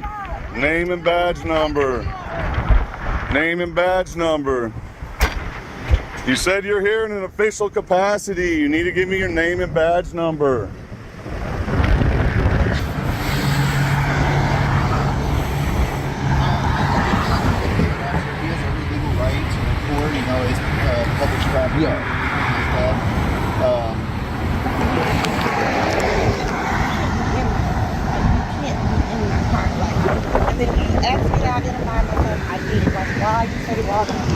She refused to identify herself. She told me she's here on official police business, and I was just curious what department she's from, what her name and badge number is. After I told you, you've been here 15, 20 minutes. That Okay. is bothering me. I've already told you. No, you didn't. I videoed the whole thing. Well, you got me on there saying this an extra job. She told me she was here officially. Now you're saying it's an extra job. She's sitting in a police car with red and blues going. It wasn't coned off until they called you guys. I was just kind of curious where the car came from and what department she's on. And I told you. Then you asked me why are we here. We told you we're over here working. Okay, and I get that. And then you came in, you barked at me and said you were calling the cops. I ain't leaving. You identified yourself as an officer and said you were here officially. No, you asked me where am I here. No, come on, it's on video. I will as soon as I'm done. If he needs to see it, because there's no crime being committed, so he ain't worried about it. Well, yeah, my car was. I was recording inside of her car because she's full geared up in her private vehicle. Yeah, you asked me why doesn't my car have. And then she started firing off about how I was in her car. I'm not in her car. You know I'm not going to get in her car. My car has an agency on it. I said it's my personal business. He opens. I got out my car. I'm not in her car. Do you exaggerate on your official reports like you exaggerate here? I'll pull your records as soon as you identify yourself. I've already told you who I am. No, you didn't. So say it again. If it wasn't a problem, why don't you say it again in front of this officer so that it's documented that you did it? He's got his body cam on, right? Yes, sir, I do. Sorry, the new ones don't have lights on them. Yeah, turn on your body cam, man. No, yeah, it's on. I was just Okay, making sure. I got you. Identify yourself. No, you didn't. And I know why you didn't, because I'm going to contact your department and let them know how you're rolling. Yeah, they know how I'm rolling. My name is Okay. Officer Latoya Martin. I'm With? with Holiday Lakes PD. Holiday Lakes PD, so like coffee, you out here doing, okay, I got you. What's your badge number? 1728. All right. I'll get your disciplinary. Let's see how many times you get hit for running them false reports. You over here exaggerating to him. Why wouldn't I think you lie on your business? You say you're lying to him. How many people you put in jail lying like that? The whole key to the Constitution is to tell the truth. Absolutely, sir. Absolutely.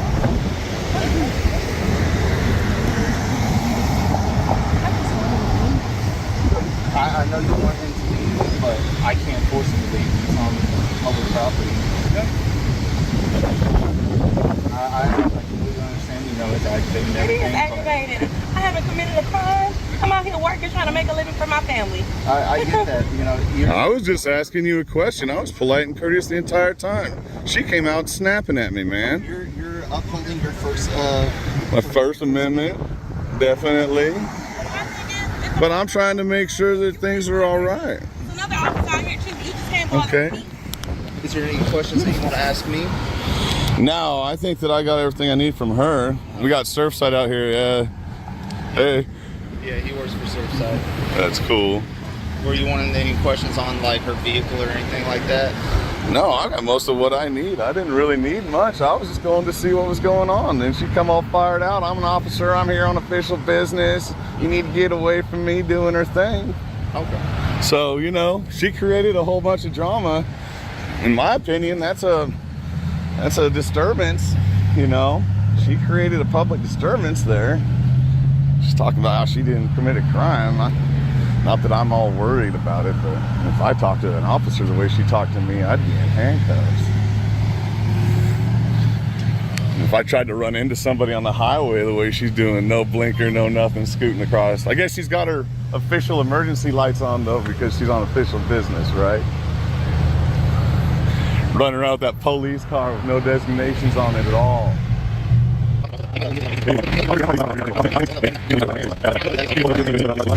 If you have it and then you try to pull someone over and act like a police officer, then it's impersonating a police officer. Mm-hmm. You know, anybody can have red and blue lights. Having police on that is, you know, and hey, maybe I'm wrong on that because I see people with police shirts on and whatnot. Yeah.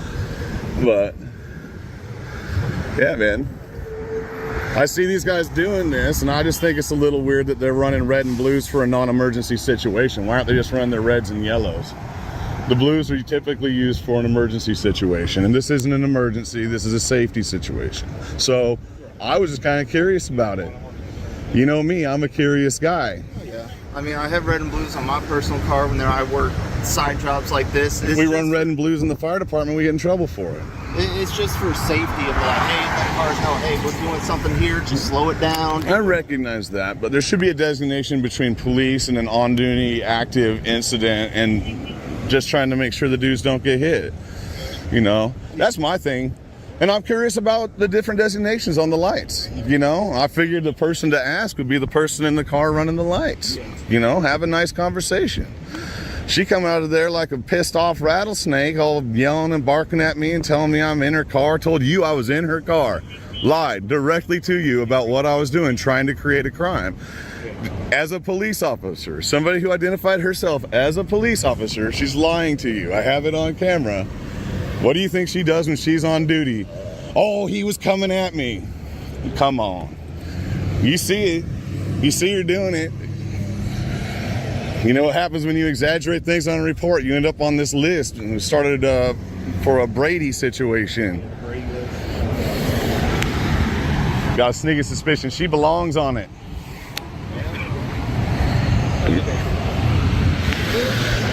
How are you doing, man? So, what can we learn from this encounter? It's a stark reminder that transparency and accountability are fundamental in law enforcement. When officers fail to properly identify themselves or comply with their own department's policies, it not only undermines public trust, but also challenges their own professionalism. This auditor did the right thing by exercising his right to record and demand answers while also staying calm and respectful. In a world where authority can sometimes become unchecked, it's vital to know and stand up for your rights. Let's ensure we hold those in power to the standards they themselves set. With this in mind, we now turn to a new encounter where an auditor seeks to understand his rights and engage with law enforcement in a public space. What begins as a simple conversation quickly turns into a lesson on constitutional freedoms as the deputy's lack of knowledge leads to an unexpected opportunity. Let's see how this exchange unfolds. In this video, an auditor visits a courthouse eager to learn about his rights and the public's ability to engage with law enforcement in public spaces. What starts as a polite conversation with a deputy quickly turns into a revealing exchange about the fundamental freedoms guaranteed by the First Amendment. When asked about these rights, the deputy surprisingly admits he doesn't know them well. But as the auditor continues to ask questions, the deputy is led to reconsider and offers a surprising open opportunity to enter the courtroom. How does this interaction unfold when rights and education collide? Shoot. Sorry. First, in advance, and then we could go. That's the procedure that I find in most courthouses. Well, for recording? No, for the case. Like if we want to go in the room. That's open to the public. So we can record in there? No, you can't record. That's what I mean. Normally we would go through the court administrator and they would ask the judge for permission. Yes. And you have to specify. And there's a form that the district has. And if there's more than one agency, they'll pick one to disseminate it to the other agencies to not have a whole flood of cameras in the courtroom and stuff. Sure. You might be back. Yeah. Disturbing stories about your police department. So I'll try to fix that. We the people are supposed to fix it. And I gotta say, your department has been very professional, as you have been as well. Yeah. We differentiated the two agencies in our, because I know the national news will just say you raised, and we need to not the sheriff's department. Yeah. And the star sign and the snowflakes no. The sheriff's office is really professional. You know, I appreciate you. I guess I won't take up too much more of your time, but I definitely appreciate you. I asked every officer, deputy, trooper this same question. I asked the your partners over there. But can you give me the 5 fundamental freedoms of the First Amendment? well, you have your freedom of speech, okay, and religion falls under that. Yes. And Congress shall make no laws that prohibit the free expression of that. Right.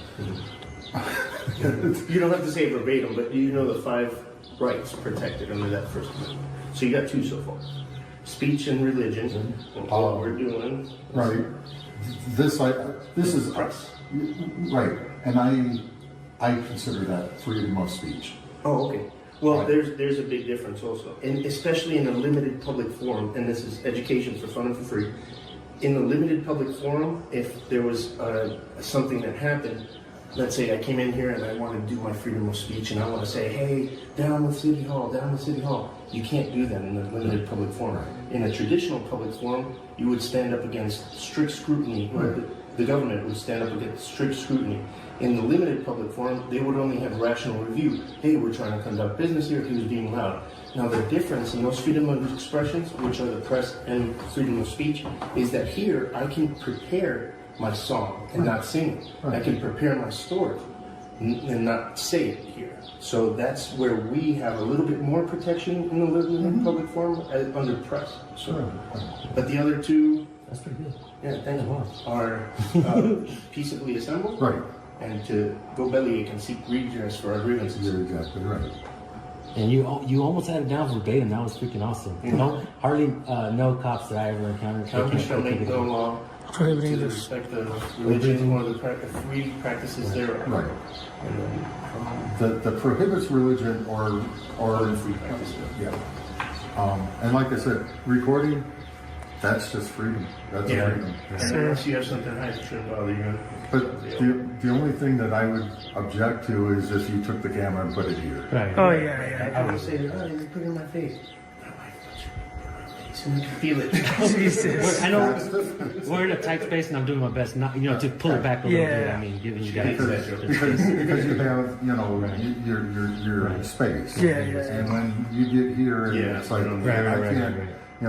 And I've seen people, on television and that, they got their cameras in the officer's face. Hey, it blinds him. It's something that's right there that he can't be observant around. And that's something that we won't do, and we set ourselves apart by doing it according and respectful, actually getting the story, trying to bridge that. Where are you guys out of? You look familiar like I've seen you before. Right, Swirsky. That's my check. Okay. Does my voice sound familiar? I encounter a lot of police. I ask questions. I try to be respectful so that way I can have an open dialogue. Maybe you're thinking Fred Savage of the Wonder Years. Gosh. Yesterday I had Ben Steen's double in here too. Oh, wow. Now, this is a true thing. Last week I had John Wayne's double in. Oh, yeah. He's a doctor out of Oklahoma. And he made it here for that. Yes, yes. But it's like, I'm looking at you and I'm going, I just can't place you. Well, he has 100,000 subscribers on YouTube, so it's possible you've seen him. It could very Yes, well. 5 times that. 500,000. Really? This is his channel. And I try to be respectful, like I said. I try to have an open dialogue, and I think that's what's garnered a lot of the support on our channels, because we try to, understand what's going on, how you guys do your policing, and we try to educate people on their natural rights. And what I was saying about the star shine and snowflakes mount, that happens with sunlight.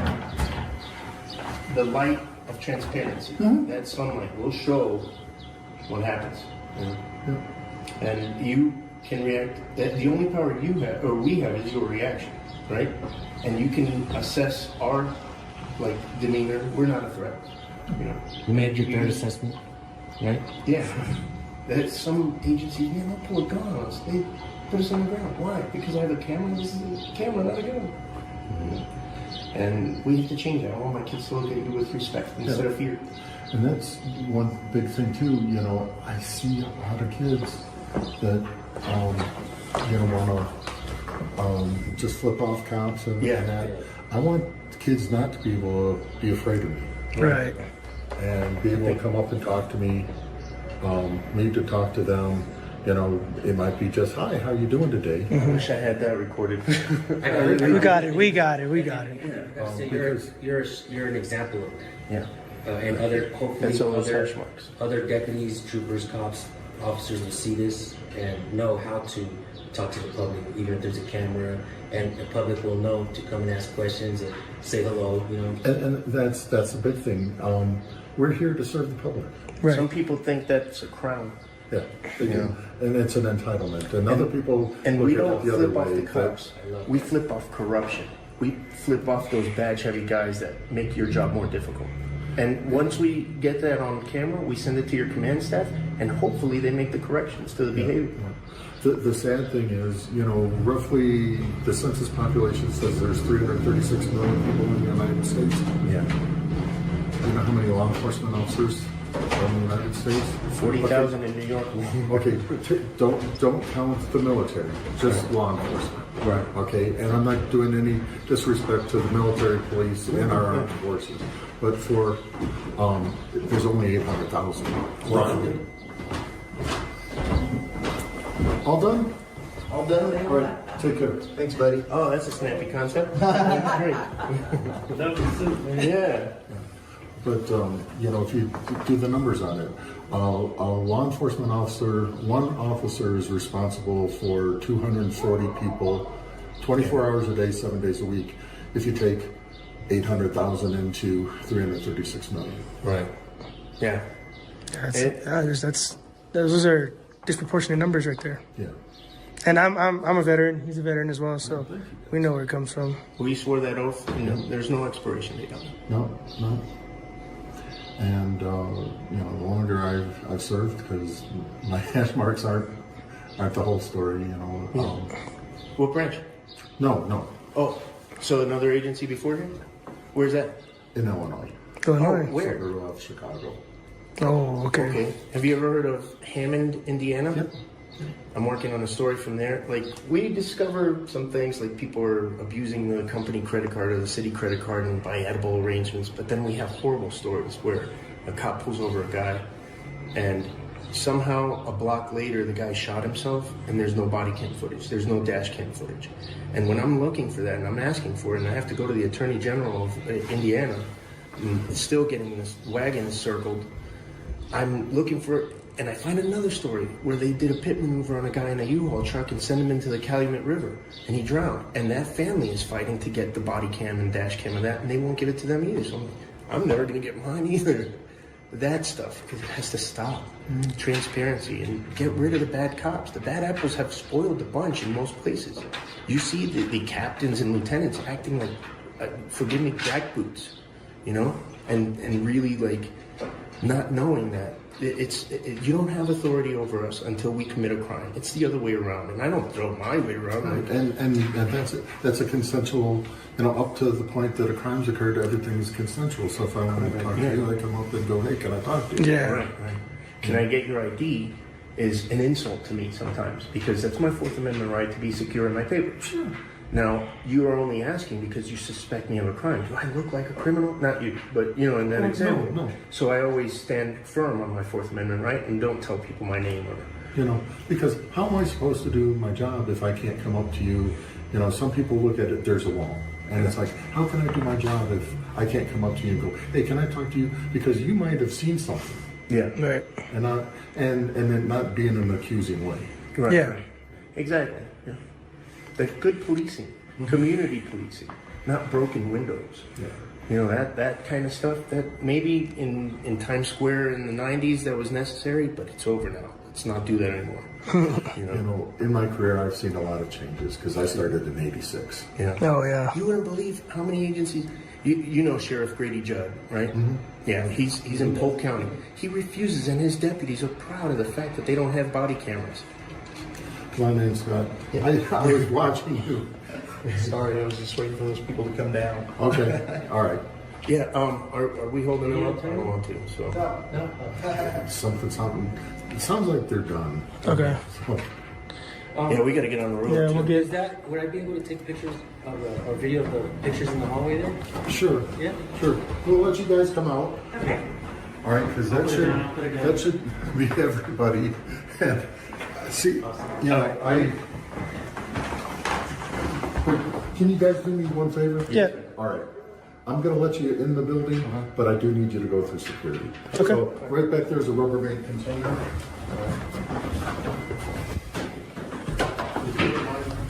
Anything that might set off the metal. Yeah.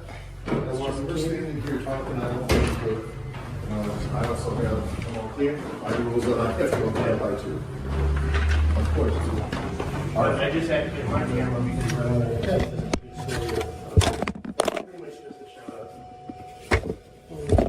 You ready? All right, there we go. Because it wouldn't look good if, you know, I didn't. Right. Yeah, not do your job.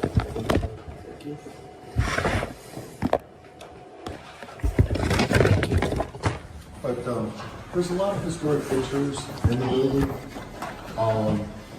in the hallway here. A lot of neat things. Okay, you know, you talk about, you know, freedoms, and one of them is you have coats over that, and you push those bars up. Then there's racks underneath the seats. Oh wow, it is like big hats. Yes. Wow, dude, look at that. The chair has a hat rack under it. The coat thing on the back. Yeah. Let me ask you something. Your personal experience. You were in the military. So when you were in the military, your freedoms and what you had there, how does that reflect being out of the military? Actually, I didn't know what I was swearing my oath to, like a lot of police officers. I didn't know the First Amendment like I know it now. And so as far as that, I was 17 years old. I was kind of a different story. I took AP government in high school, so I kind of knew what my rights entailed and everything. And when I signed up at 17 years old, I knew I'm becoming a property of the government. Mm-hmm. I don't get to have rights anymore. I get to do whatever they tell me to. You still got to vote. Oh yeah. Well, I was in artillery school in Fort Sill, Oklahoma, when I was told to vote a certain way. Really? Yeah. You don't hear that mentioned often. Yeah. Yeah, it does happen though. A lot of people will, you know, it's just like any other job, right? People will start being like-minded, and then the minute you have a different opinion from those like-minded people, they start to like push you away and outcast you, just like any other group. It was a tough choice. It was a guy playing a saxophone or the former head of the CIA.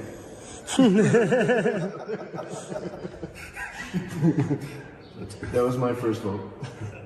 One thing I discovered since I started my channel was that most cops that I encounter, they don't seem to know the First Amendment, at least the First Amendment. So I took it upon myself to just start asking over and over again so that the whole country can see this pattern, you know, and that's why I'm glad that you're able to at least start it off verbatim and, you know, mention a few of these fundamental freedoms that we have. And I want to change that, man. I want to make sure that every cop, they don't just swear an oath to the Constitution and not really know that oath that they're swearing to, right? It's important to me. I've got to give the kudos to my 8th grade United States government teacher. Nice. You know, nice. because. Do you remember their name, by any chance? Edward Stumble. Wow. He's passed away, but his Kids would be class. proud to hear that if they watch. Shout out to, what's his name again? Edward Stumble. Yeah, Stumble. Edward Stumble. It was his 8th grade teacher who taught him about the Constitution. Yeah, we went constitutional law, and when I was in 8th grade, you were required to pass that class to go into high school. Right. And so going over and understanding and learning about it, you know, it's sad that places don't teach it. Right, yes, exactly. That's why we've kind of had to take it to YouTube and social media to make sure that we educate ourselves, our families, each other. And this community has grown, and it's getting big. Now we have auditors or people recording and asking questions from sea to shining sea, everywhere in between. You know, our friends in the UK, in Canada, Australia, people are picking up cameras, recording, asking questions, and we're uncovering patterns. We're able to see what's going on and how policing is being done. And it seems like, you know, you guys are sometimes trained in brute force and compliance. You guys swear an oath to the Constitution. I'm not saying you, because obviously you did good, man. And so just we've kind of seen that pattern by recording and asking questions, and because we recognize the pattern, now hopefully we can actually change it and make cops. And I don't even think we have to pay for that training. They should know it before they even apply for that job. It's like hiring a mechanic and this guy doesn't even know what a carburetor is. You know what I mean? It's like, well, just yesterday. There should be a foundation. Right. However, people that immigrate here, you know, have to learn the Constitution. Right. Oh, I wholeheartedly agree with that. And it doesn't matter from wherever that they have to learn it. So, right. You know, if you have a little bit of knowledge, you know, law enforcement, yeah, you have to have, you know, knowledge. It's like, well, I just want a job. No, if you just want a job. Yeah. Right. Well, check this out. Just yesterday, we were driving to the Black Canyon. We went through Delta. Yeah. And saw a Colorado State trooper pull someone over. And we asked him the 5 protections covered. He didn't know that. But then when you said, hey, you look like you work for 2 different agencies, he gave the whole history on his uniform and how that's the color. And I said, like, when we were in the Marine Corps, they give us a lot of Marine Corps history. We learned that. So it's kind of like November 10th. 1775. My Marine Corps came alive. My Crocs. So yeah, that's something that maybe they should focus more on, that more important thing. You know, the uniform history, which is, I understand that a rich tradition should be celebrated, but we have an even more rich tradition. And as I haven't seen any Blue Lives Matter flags out here. Is that like prohibited? There are some, but it's not prohibited. Okay. But there are I agree with the blue line flag. That's the dark field with the blue stripe on it, if fallen officers. But that Blue Lives Matter flag, that just came out in opposition to Black Lives Matter. And regardless of how you feel either way, we have a beautiful flag that we all stand under right there, red, white, and blue. And to draw a line between you and the people, literally, in some agencies, they refuse to take that down. You know, and it's interesting, people will stand and, you know, well, this is the only flag. No, you don't know their country history. The one with the snake. Yeah. Don't tread on me. That is, there's 2 under. Yeah, the gas flag. But there's 2 flags that can be flown. Yep, the POW and the state flag, right? Well, those are under, but the 2 flags from the United States that can be flown, that Gaston flag is mentioned, you know, next to it. And a lot of people don't see that and understand it. It's like, go back and read the history before you want to argue with it. Yep. That's the first Marine Corps flag. So. Yeah. Wow. Yeah, I fly that at my house Glad you know that. from time to time. And that's the thing, is I honor our flag code. And I was just at the Black Canyon, and they had the flag at full staff. And I said, hey, it's Police Officer Memorial Week. It should be at half staff. And they corrected it. And it's because, and I said, I don't mean to be like a Karen about it. I take it seriously. And some people think it's silly for me to say that, but those people treat that like a logo instead of the symbol that it is. Yeah. Like if you see what's happened in Hong Kong, they're trying to fight for independence, and what flag are they waving? Ours. That's the symbol that I mean. Other people have it on their tire cover and it runs, literally. The funny thing about it is, that's an improper display of our flag. Exactly. Don't wear a bikini with our flag. Yeah. Don't wear it on your butt. You know, even the people that wear, you know, the blazers, you know, that it's like that is an improper display. Yeah. Shout out to CJ Grisham, an attorney out of Texas who does that. I don't know him. Out of all the law enforcement that I've encountered, you guys are at the top. Yeah. And professional and carry wisdom. In 5 years of me doing this, I agree. Tops. State class act. David. Senior and junior. Yes. And Fenton. You go by Fenton. I go by Fenton with my friends. 1081 Voitqua 1000 Key 2. In this video, an auditor in Delta, Colorado takes a moment to ask a local Colorado State Patrol officer some thought-provoking questions about the First Amendment. What begins as a casual conversation quickly reveals how often even law enforcement officers aren't fully aware of the constitutional rights they've sworn to uphold. The officer in his early 20s and eager to engage admits that he doesn't know all the details of the 5 fundamental freedoms. But this interaction is more than just a quiz. It's an opportunity to reflect on how important it is for officers to know the rights of the people they protect. Let's see how this conversation unfolds. You look pretty young too, man. How long have you been working at your department? I've been with Delta for about a year and a half. I did a year in Olathe prior to that. You ever been to BC active? Yes, sir. Can I ask you both a question? Do you have anything interesting on those PWCs the last month that I can do a records request to get?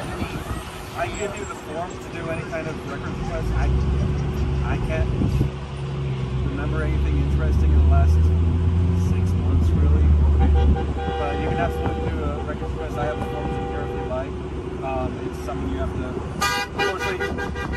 Unfortunately, the state's kind of old school, so everything goes through the mail. They send everything back. So. Machete? Machete, yes. Okay. Italian? Yes, sir.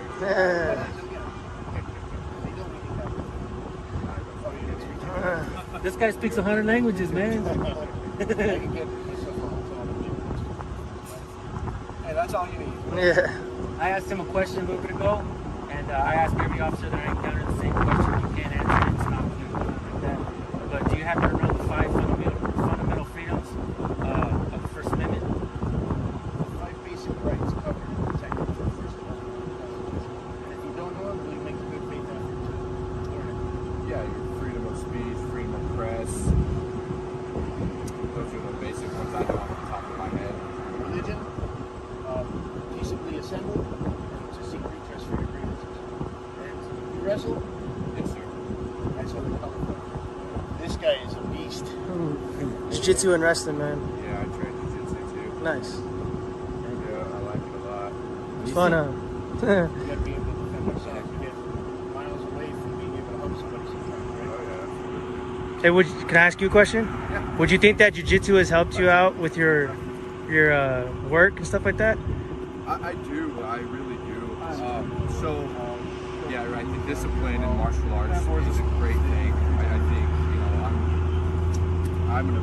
I believe in it so much. My kids are going to be doing it. So just being able to know how to control yourself. You know, I don't get all amped up.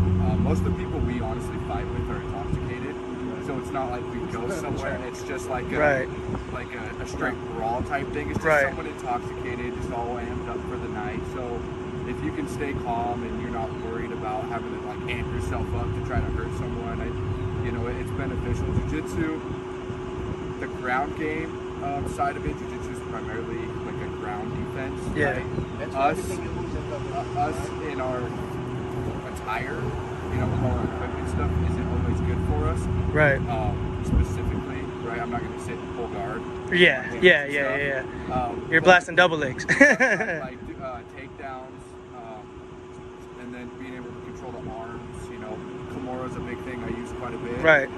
Just being able to put someone's arm behind their back without harming them and doing it super efficiently to where I can hold them in a position until my backup comes if I'm by myself. Right. And then just having that cardio and everything. Would you say it also keeps you humble as well in certain situations? Oh yeah. Absolutely. Yeah, for sure, right? You have a 140-pound guy that whips me like nothing, you know, on a regular basis. That's very humbling. A slick purple belt that knows how to invert and stuff like that. You're like, oh. Are really hard for us to handcuff a lot of times when they're flexible and super bendy. Yeah. They get that flail and you don't want to like hurt them. Right? Yeah. But I mean, it comes to a point where we have to get handcuffs on them. Oh yeah, for sure. That it would benefit this country if all cops had to maybe at least get a blue belt. You know what I mean? Or have at least some kind of training in jiu-jitsu. Right, so I'm a little biased towards that because I'm a jiu-jitsu guy. I actively compete in IBJJF. So, okay.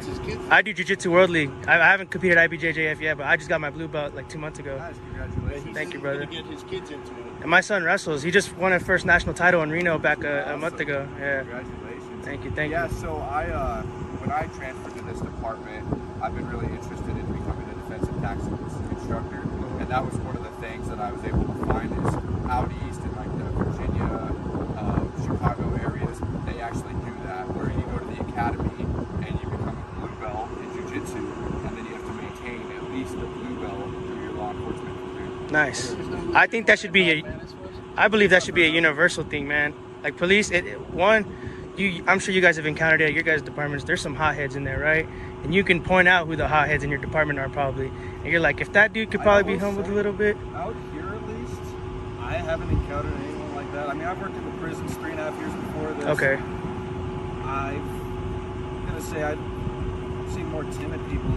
Timid? Well, scared people, right? Nervous, right? Nervous, right? Quiet. Quiet, okay. Quiet's a better word for it. Mandoc Matt has said the most important is 6 inches on the battlefield in between your ears. You exercised that. When you saw us come in, you assessed us and said, and we stayed frosty still. You know, that's the way to do it. Yeah, you made a good threat assessment. Everybody know that we're not just going on antagonizing, we're just making sure. And we're fair. We're going to put this on our channel and we're going to start shine. Snowflakes will melt with some other agents. And I see you as a shining example of how to behave with the citizens. Right, yeah, we record everything anyways. I know we've had issues with people coming into crime scenes and trying to record and stuff, which is a different story. Yeah. You know what I mean? Like, yeah, there's public access and stuff, and traffic stops are another big one. People think that they can just walk put wherever themselves in it, but, you know, given this day and age, right, we don't know you guys. Obviously, you guys are out here just expressing your rights. And you guys are armed, so but, you gotta admit, risk on right, both sides. but Freedom is scary. That's right. We bring a gun everywhere we go. So right. we have 3 people circling us with the ambush type things that have been happening to law enforcement. It's unfortunate, but you know we do have to stay aware. And it's not a big deal for us to ask for an extra officer on the night. For sure. If we figure out what's going on, right? It's just a question. Are you guys ever going to work to get your chevrons? I know. I heard you say that you would like to become maybe a training officer. Yeah, absolutely. I know the next step for me in my personal career is becoming a field training officer. So, training our new employees that come. In my hometown, in Bakersfield, California, I stumbled upon 2 training officers and I asked them if they knew the First Amendment, and they didn't know it. And I was like, "Oh man, this tells a bigger story, you know? Like, what are you really training on? Brute force and compliance, or can we get some of that, you know, some of the natural born rights of the people, get that into some of the training as well?" So, just in perspective, I know for me personally, when I first started in law enforcement, I was big at trying to know, you know, everyone's civil rights. Yes. Initially, right?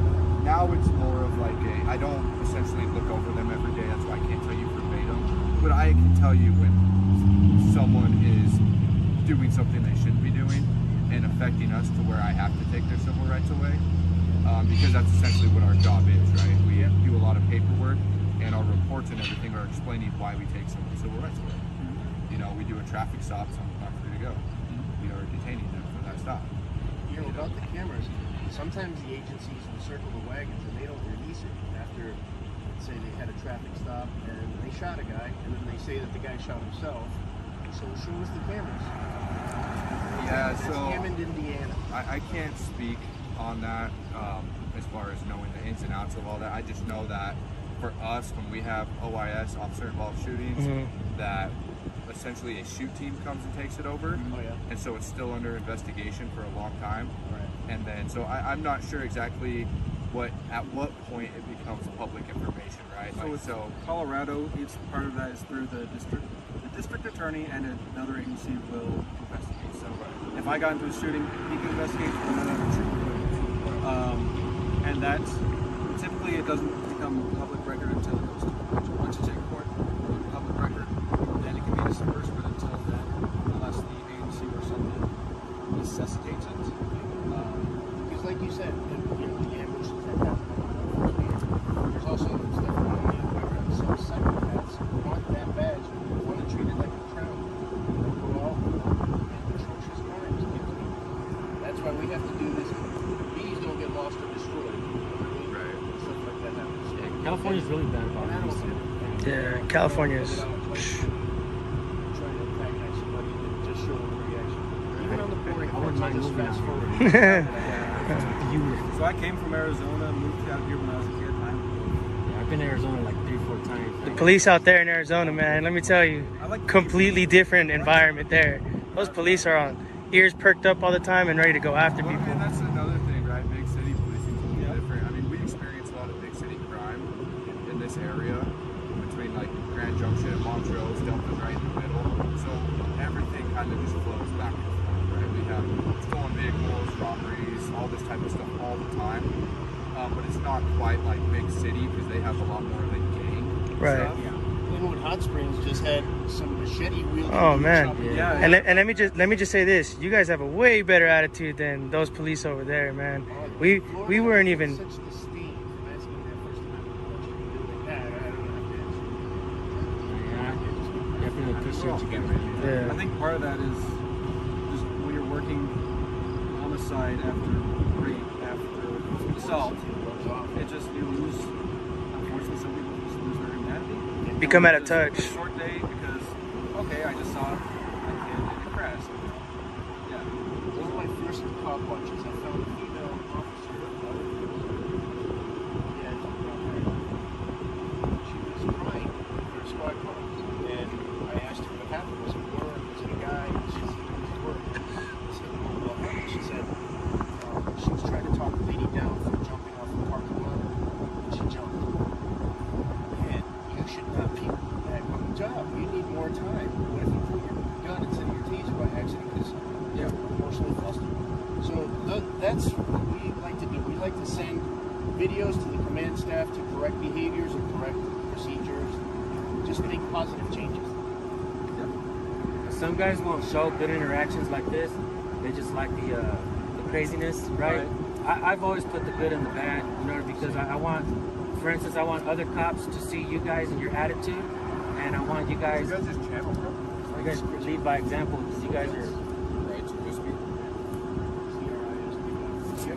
You guys are shining right now, man. With a C or a K? C. Yeah, and don't worry, I'm already on the list. Any American who's not on the list? No, I wouldn't get shit. I just wanted to look it up myself. Yeah, please. I know my friend. I have a smaller channel as well if you guys want to write it down. Yeah, what's it? Mine's San Joaquin Valley Transparency. San Juan what? San Joaquin, Joaquin. Joaquin. Joaquin. Quin. Yeah, Valley Transparency. I know it's long.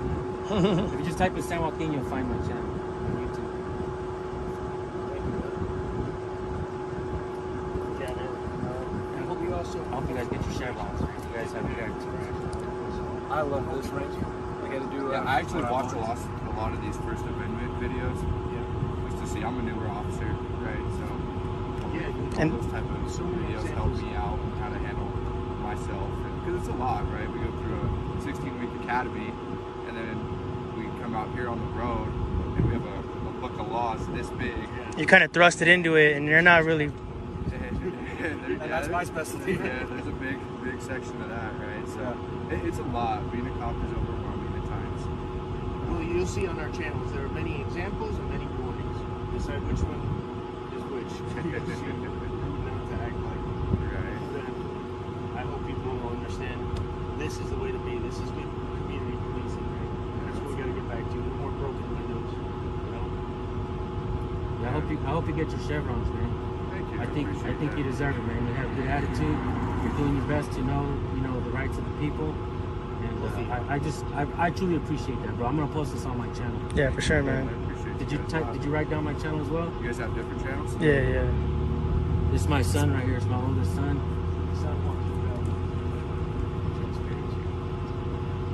If cops give me attitude, man, I don't give them my channel. I let their partners and friends let them know where they're at, I want you guys to read the comments when you watch this video and see, how the people, react when you guys have this type of attitude.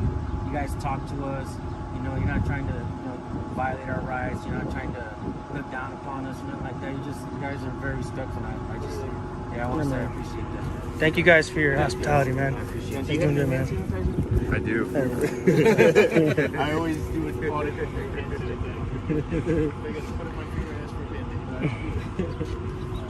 You guys take care. You too, man. Wax, yep. What's the badge number? 139267. 139267. Thank you, man. Thank you. Be safe out there. Yeah, I'll take part. Be safe out there, man. I hate seeing those videos of troopers on the side of the road, man. Those are the worst. That I know of 8 or 9 troopers this year. Tell me about it, my personal stuff. One's too many, man. You know what I'm saying? It's a dangerous thing to be on the side of the highway and people aren't paying attention. You know what I'm saying? The takeaway from this exchange is clear understanding the First Amendment is crucial for everyone, especially law enforcement officers who swear an oath to protect it. The conversation highlights the importance of knowing our rights and engaging with respect, and how vital it is for officers to stay educated about the Constitution. While this deputy had a positive attitude, his lack of knowledge is a reminder that continuous education and transparency are key to ensuring better interactions between the public and law enforcement. It's conversations like these that can lead to real change in how rights are respected. Let's keep learning and questioning because our freedoms depend on it. Fishing. I don't need to do shit. You need to go about your business. That's what you need to do. This is my business. Go about your business. What are you looking for? You're fishing. You Why are you fishing? touching me? Look at you. Why are you touching me? Why you up in our car? Because I can. Why? For what? Because I can. That's threatening to me. All right, it's a couple of women out here, so I can't be sure. What's your name and badge number? Vincent 677. I don't want to assume that all of y'all the same. What's your name and badge number? Alvarado 649723. All right. Don't fucking talk over Excuse me? You need to get your supervisor Okay, here now. Excuse me? I'm trying to have a conversation. You're with escalating. you, and You're you are not even escalating. having a regular You're conversation. escalating. You're standing here. Imagine a scene where the camera becomes a symbol of both power and vulnerability. In this encounter, a seemingly simple act of public filming quickly escalates when a police officer confronts a citizen simply recording a department vehicle. What begins as an ordinary First Amendment exercise spirals into a tense exchange with the officer's authority challenged and personal boundaries pushed. As tensions rise, the question lingers. What happens when those in power can't handle being questioned? Let's dive into this moment where rights and authority collide. Hi. How Can are I you? help you out with something? No, I'm okay, thank you. What are you doing? Just recording in public. You dropped your phone. You're recording what? You're recording inside my vehicle. Can I help you out with something? It's not your vehicle, man. This is my department vehicle. What can I help you out with? Sir. I don't need help, thank you. Okay, well, you need to... Why are you I don't know you. Get away from my car. touching me? Get away from my car. Why are you touching Come on. me? Excuse me. Back up. touching me. Back up. Back up. I don't know you. Stop touching me. Back up. Back up. Officer Frias. Frias. Grab Okay. that. Record that. You got it? Okay. All right. Why are you in my car? Excuse me. Why are you in my car? Why are you blocking my movement? I'm not blocking your movement. So excuse me. You're being threatened. You're a little threatening to me right now. How? You're against How? our vehicle and recording inside our vehicle. How? Fishing. It's You're not your fishing. vehicle. What you need to do is You're you need to, fishing. okay, go I about don't need your to do business. shit. Have a You good need day. to go about your business. That's what you You're need to This do. is my fishing. Look at business. you Go about your fishing. business. What are you looking for? You're fishing. You Why are you touching fishing. me? Look at you. Why are you touching me? Why you up in our car? Because I can. Why? For what? Because I can. That's threatening to me. You're Okay. behind my back, inside, looking inside So my what? window. So what? All right, now No, you can go not about gonna your happen. business. So what? Go about You your go about your business. This is my business. This is not your business. But I'm You but can we're go about doing your it. business. All right, You go let's about go. your All right, business. That's fine. Go You're ahead. fishing. You got dismissed. Go nothing back to better to do. work. Look at you. I just That's got you on camera crazy to touching me. me. That's crazy to me. That's crazy to me. That's crazy to me that you're here doing this as a grown man. So what? As a grown man. What you doing as a grown man? Bro, I'm working. Touching a citizen. I'm working. You have no authority I'm over working. me. I'm and you're working. touching me. I'm what? working. And you're So why here you touching fishing me? for a Why you touching CCRB me? or So why something. you touching me? Look at you, Why a you touching lawsuit, me? and it's not happening. It's not You happening gave it now to with me. us. You just gave it to me. All right, so By go touching ahead. me. Go ahead. File the You complaint. had no right File to the touch complaint. me. You already have Why my did you name. touch me? You already have my Why'd you name. touch me? You already have my name. Okay. But look at you here, like if you believe I'm fishing, you got nothing to do, if bro. you believe I'm fishing, why would you touch me? You got nothing to do. Why would you touch me? You got On nothing to camera. do. I don't know who you are. You're threatening So? to me. That means you can touch me? You have to do it. Have a threatening How am I manner. threatening to you? You're, By you're peacefully inside my recording car. in You're not public? peacefully recording. Peacefully recording. No, you you're said, not. do I need help? No, I you're said, not. no, thank you. I'm fine. And you're still in our And you vehicle. touched me. So? So what? It's not yours. It's the So people. if we have an emergency, It's the we pull people. off and you fall, you're getting Don't hurt. touch me. All right, you're not. Don't touch You me. can't. Don't touch me. Don't touch us. Why? Back up. Why? Back up. What authority do you have over me to Back tell me up. to back up? Back up. Go ahead. You Why? can record. I don't care about your What recording. authority do you I have don't- over me to tell I me don't to care back about up? your recording. I'm on the sidewalk. I don't care about your recording. So why you bro. telling me back I up? don't care about it. So why you telling me I back up? don't care about it. Why are you telling me to back You're up? a loser, bro. What authority you have Like, over me? This is what you're doing? So break This is contact. what you're doing? So break contact. What do you mean break contact? Break contact. I don't need your help. I'm working. I don't need your help. So I'm am working. I. I can stand right here too. So can I. All right, so we and I both can stand touch here. the Look at cars. I can look at the cars all I want. What crime am I committing? Oh my God. All right then. All right Our then. vehicle. So what? Is that a crime? You're leaning against our So vehicle. what? So if we pull So off what? and you get hurt, If you want to pull that would off, be I on won't you. lean on it. You're not responsible for my safety. We're not. You're not behind our responsible for car. my You're safety. leaning on our vehicle. So So what? if we have an emergency, we pull off. You're getting hurt. So what? You're getting hurt. So what? Lean. What crime You're is that? leaning on the car. What crime is that? He's trying to get lost. What You crime want to is get that? hurt? So he You can want to get record hurt? his You tattoos, sound. bro. Look at I'm this. free though. Okay, yeah, I'm free. sure. Are you free? If I want to The lean on your world's car, I can lean on your oyster. car. All You're right then. free. The All world's right your then. oyster. All right then. Okay, go So why ahead. you telling But me you to need back up? You need to do need back up because No, you're no. with Stop you need to touching back me. up. You Look need at to that. back up. Stop touching You need me. to back up. Stop touching me. You have. Listen. You're not I'm back explaining this up. to you right Back now. up. You need If money you for touch these me tattoos, again, bro? if you touch me again, you touch me unlawfully. You have no reason to touch me. Touch You know me. what? I can defend touching myself. us. I can defend Keep- myself. you can- Don't touch me again. You keep Don't Thank touch you. me. Don't touch me again. That's fine. Don't You're get cutting into in me. front of me. Do I'm not. not walking towards This you. is- You're cutting in front of not me. come around Stop me. it, bro. Alright. Stop it. I'm on the sidewalk. I'm on the sidewalk. I'm on the sidewalk. You cut in front of me. For what? Get in my face. For Don't what? be an issue. Don't What's get the in. Don't issue? get in the car. Don't What's the jump in my issue? face. What's the issue? I'm in your face. I'm in your face. What's the issue? Exactly. Go back to work. You're dismissed. I will go back. Go back to work. You're dismissed. I sure will. Fuck out of here.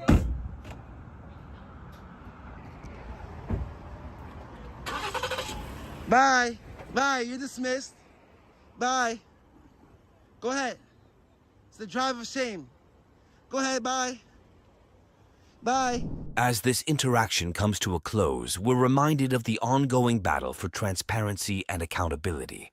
In moments like this, it's clear that asserting your rights, especially in the face of authority, can lead to discomfort, but it's essential for maintaining the integrity of our freedoms.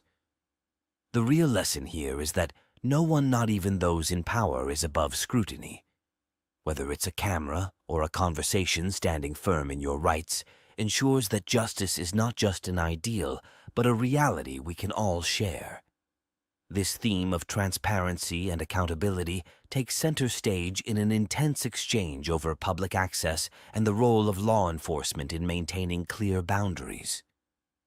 What starts as a simple observation of a police investigation escalates quickly into a debate about rights authority and the responsibility of law enforcement to ensure public transparency. When the barriers aren't set, how justified is the resistance against public access? In this intense exchange, what begins as a simple act of observing a police investigation soon turns into a clash over public access rights and the responsibility of law enforcement to maintain transparency. As a citizen attempts to walk through what seems to be an open area, he is met with resistance from officers who argue about the need for barriers and crime scene protocol. But when no tape is up, what's the real justification for blocking public access? Let's break down this heated confrontation where the lines between authority and personal rights become increasingly unclear. What's going on over here? We're very urgent to go from up there, okay? Why? Because we have some people in here. I want you to open the door. Nobody can't open the door from the inside. They can't open the door from the inside. No. What's your name and badge number? From the outside. I wouldn't do that. Okay, well, I'm a law-abiding citizen. What's your name and badge number? My name is Lizaraga. Badge number is 6636. Okay.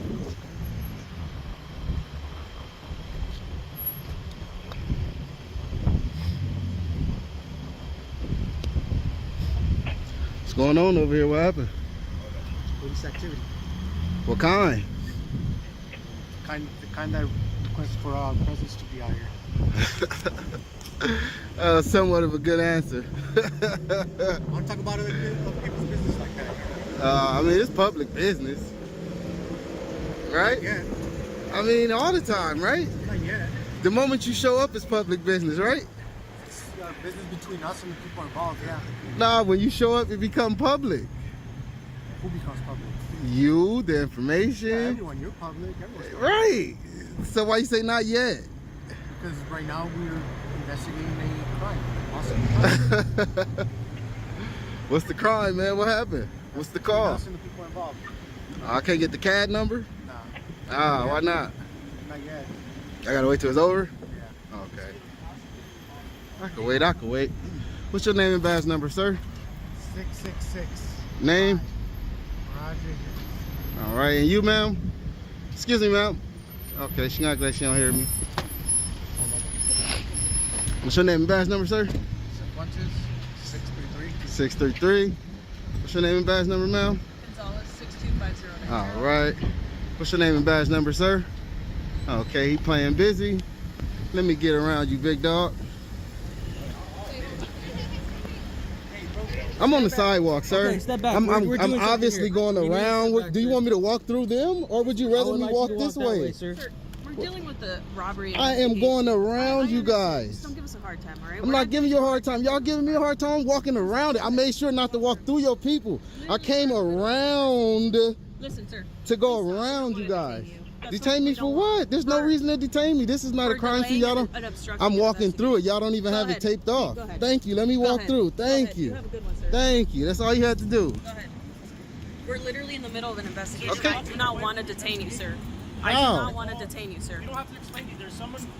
There's no tape up, sir. Until you put tape up, it's not even a crime scene yet. Right, well, I'll tell you where you can stand, sir. Where can I stand? Because y'all kind of pressing me, and I don't really like that. Because there is no tape up, and it's not a crime scene until this is a public sidewalk though. I'm not touching you. You walking up on me? What do you mean? I'm literally taking steps back, and you're walking forward. You are delaying an investigation. I'm giving you orders, sir. I'm giving you orders to stand behind that. Okay, can I get a sergeant out here? Yeah, sir. All right, yeah. I'm gonna need a sergeant. I'm not delaying anything. You guys need to tape this off. This is a public sidewalk. We have free access. Yes, we have free access. You can't just pull up on the side. Look, now he's moving. So now what's the excuse? No, see, y'all just making up stuff. Y'all just making up stuff. What's your name? Dominguez. What's your badge number? 656655. All right. And what's your name and badge number? I gave it to you already. All right. It's a couple of women out here, so I can't be sure. What's your name and badge number? I don't want to assume that all of y'all the same. What's your name and badge number? Alvarado 649723. All right. Why these people so hostile? You seem nicer. I might need to talk to you. Do you not know that it's not a crime scene until you guys tape it off, and until then we have public access to the sidewalk? We have an investigation. I understand that, but if it's a crime scene, you guys need to tape it off. If you don't want the people in the public to be able to flow through it, you need to tape it off, and you know that, right? Or am I mistaken? Because no. Where am I mistaken at? Sir, we're allowing you to walk around. You're not allowing me. I'm free. You're not allowing me to do anything. I know. That's why I'm staying. Walk around. We're in the middle of an investigation. Okay, so go investigate. We are investigating. Go ahead. Thank you for your permission, though. Yeah, I give you permission to go ahead and investigate. I'm not stopping you from investigating. And that's why he moved off the sidewalk, because he knew he shouldn't have been on the sidewalk. Just like you guys probably shouldn't be on the sidewalk up here. And next time y'all need to put tape up if y'all want to try to hold down a particular area. Y'all know that already. Because what if somebody with a wheelchair came by here? Y'all wouldn't even let them through. They would have to. They would have to be going in the street. They would have to go in the street. But they would have to go in the street, right? But they would have to go in the street, right? Yeah. Look. You can't get past the tree, and you can't get through the officers. How am I speculating? It's visible that it's not a space for someone in a wheelchair. But they would have to go on the street, right? They would have to go on the street. No, it's visual.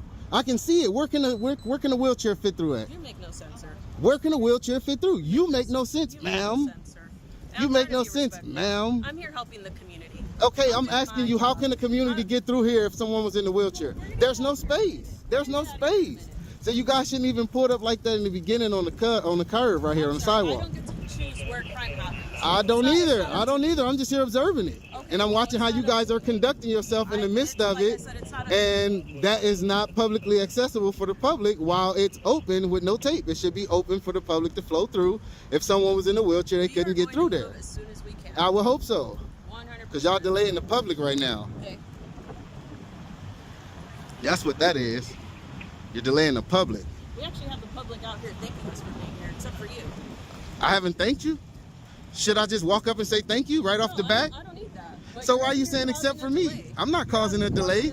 How, by me standing here recording? How? So how is that delaying it?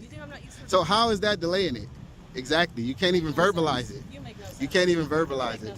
Tell me how that's delaying you. You make no sense. Make it make sense to me then.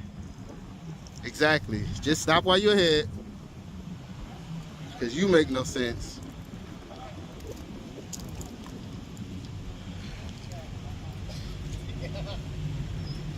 And I also requested a sergeant. Can I get that sergeant? We will have the sergeant as soon as we're done with our investigation. All right, I'm just making we're sure. tied up here with That's you, that's fine. I'm just making sure. I'm just making sure. Because I am requesting one. And for what's the request for? I'll let the sergeant know. Well, I have to tell him what we want. No, all you have to do is let him know that a citizen is requesting a sergeant. That's it. All right. That's all you have to say. That's it? That's what you want him for? All right. I didn't say that's what I want him for, but I am requesting one. See how you're making no sense? I never said what I wanted him for. Just said that I am requesting one. And now you're making no sense. It's crazy.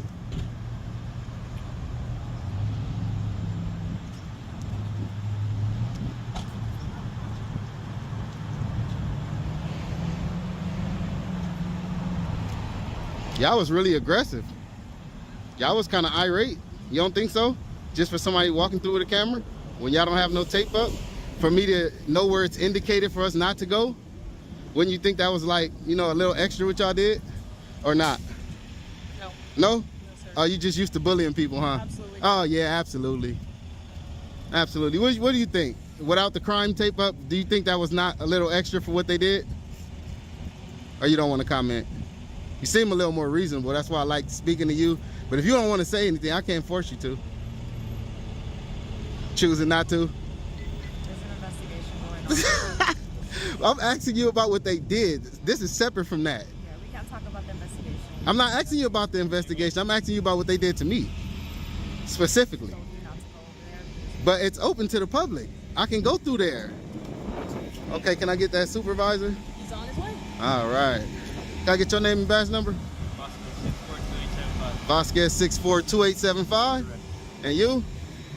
You got me or you need it again? I don't know. All y'all look alike in uniform. 6665. Come on now. I'm open to go through here now, right? I don't want to walk past her. She might grab me.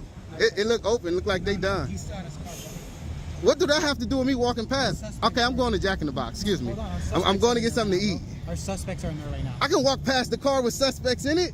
What do that mean? There's an officer there. The suspects are secure in the car. Now you're hindering my free flow. Can I walk through and go to Jack in the Box? You're free to go No, I need to go this way. anywhere else. I need to go this way. You see how you're hindering my flow of going this way?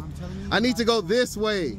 Look at these officers blocking me off. I have 1, 2, 3, 4, 5, 6 officers blocking me. What do that have to do with me walking? Well, don't leave. You said you're going to leave. I said I'm going to get something to eat. Who said I wasn't waiting on him? I could wait right there. Like in 2 minutes. God damn, what's wrong with you? Why are you so irate? I'm actually really happy today. It's Saturday. Damn, you're a very trip. nice So now I can walk through, right? Because everything's done. I need to be able to walk flow. Go ahead through here. Y'all tripping, man. Nah, y'all tripping. Why can people go this way, but I can't come this way? That's weird. They just let them people go through. From where? From coming this way. I didn't see that. All right, good information. Because I was talking to y'all. Yes. But I need to not be blocked right here. Where am I blocked for? Whoever's in the car is secure. Why can't I walk through the sidewalk to go past the car? And the car is driving. And he's backing up this way? That look a little unsafe. You are good. That's a little unsafe. So y'all was stopping me until he went off the curb? We don't want you to get hit by You didn't even know he was finna start pulling off yet. Okay. Exactly. So now you're just making up shit. Now I can walk through. Watch out. I'm not leaving. I'm just walking through. Oh, okay. Damn, you want me to leave. I'm waiting on the sergeant. I'm waiting on the sergeant. So now the sergeant's not coming? He's coming. Okay, I don't believe y'all now. I don't believe y'all now. I got y'all name and shit though. It's all right. I know y'all lying. Fucking pieces of shit.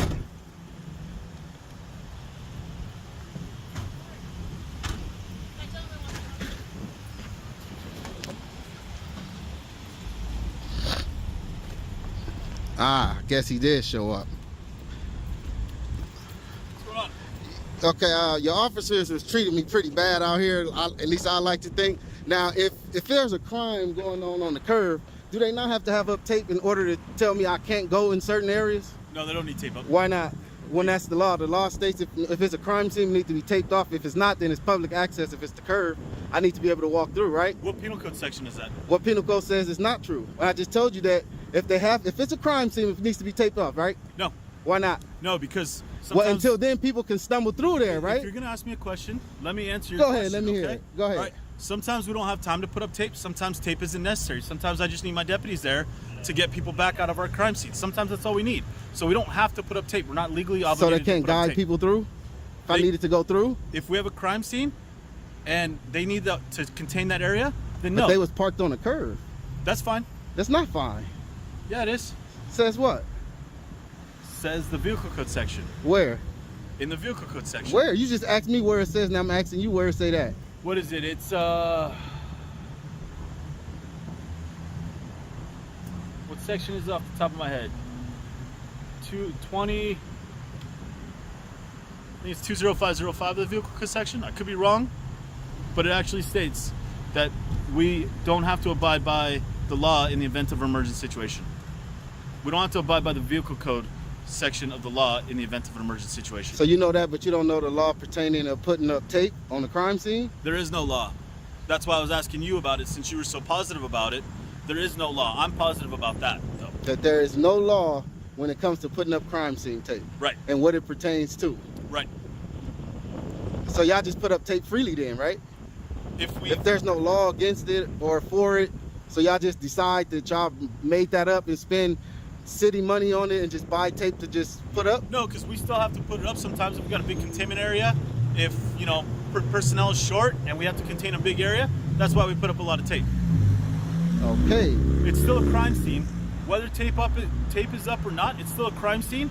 And if the deputies say that you can't enter the crime scene, then you can't enter the crime scene. So in an event of it being on the sidewalk where it's public access, right, where we're supposed to be able to flow through, and I'm trying to get through and there's no tape up, I shouldn't have officers surrounding me when I'm trying to get through, right? But you can't enter a crime scene. If I wasn't entering, I was going through to get to the other side, and we have everything right here blocked up with no tape. Yeah, so if they're conducting an investigation right there, they can cordon off that area and not allow you in.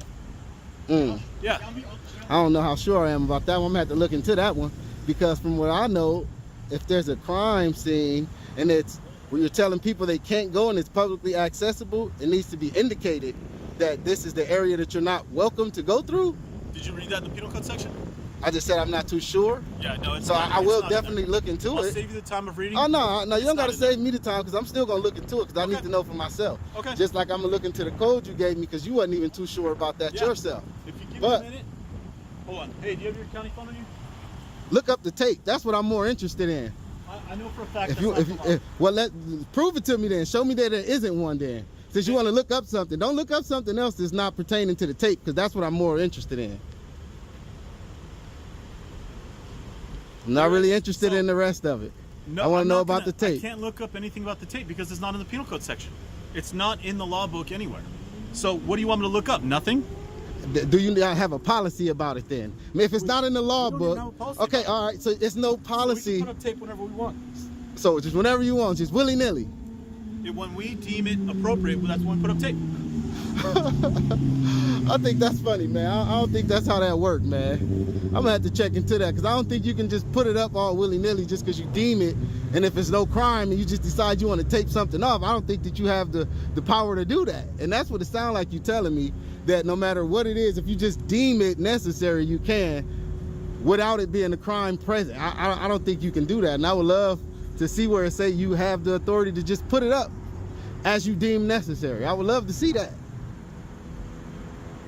What's your name and badge number, by the way? I don't think I got it. Or if I did, I don't recall. My name is Sergeant Kasich. My badge number is going to be 102 right there.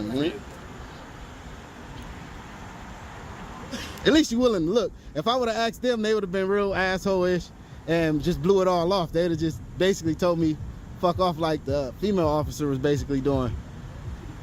She was kind of rude. She was kind of rude. I don't remember her name. I got it taped, so I might end up putting a complaint on her once I go back through it and be able to get the actual name and badge number, because she pulled off so quick, she didn't want to stay. 21055 of the vehicle code section. I told you I'm not really interested in that. I wanted to know about the policy on tape. The other one, there is no other. So was you right the first time or was you wrong when you stated? 20,000 something, so 21055 of the vehicle code So section. now about the tape. Are you going to try to even look, even in your policy? There's nothing in your policy about it. It has to be something in the policy about it. If you guys are spending budget money on it, it has to be rules and regulations on how to use it. You can't just say whenever you deem necessary. Right? You can't just say whenever you deem necessary. It can't be that blanketed. Yeah. So where in your policy do it say that then? There's no policy about it. So y'all just buy tape and just decide we just gonna put it up whenever we want to? When we feel it's necessary, yeah. I think that's crazy, man. I'm gonna have to look into that. I don't know about that one right there, man. There's no policy that says we can wear sunglasses, but yeah, we do. There's policies against some of your sunglasses. What's that Like policy? mirror. You can't wear sunglasses with mirror frames in it. So there are some policy against glasses, not in total. But no policy says that I can wear sunglasses, but I do. I'm gonna download y'all policy and I'm gonna check on that about that tape, because I don't believe you on the tape. Everything else, whatever, I couldn't really care about the vehicle code. But I think I'm gonna download that policy and check on that tape, because I might have to get back to you on that one, because I don't really believe that one. It doesn't hurt to be more educated. Yeah, I don't really believe that one right there, man. It has to be some rules governing how you use it and when to use it. It has to be. It has to be.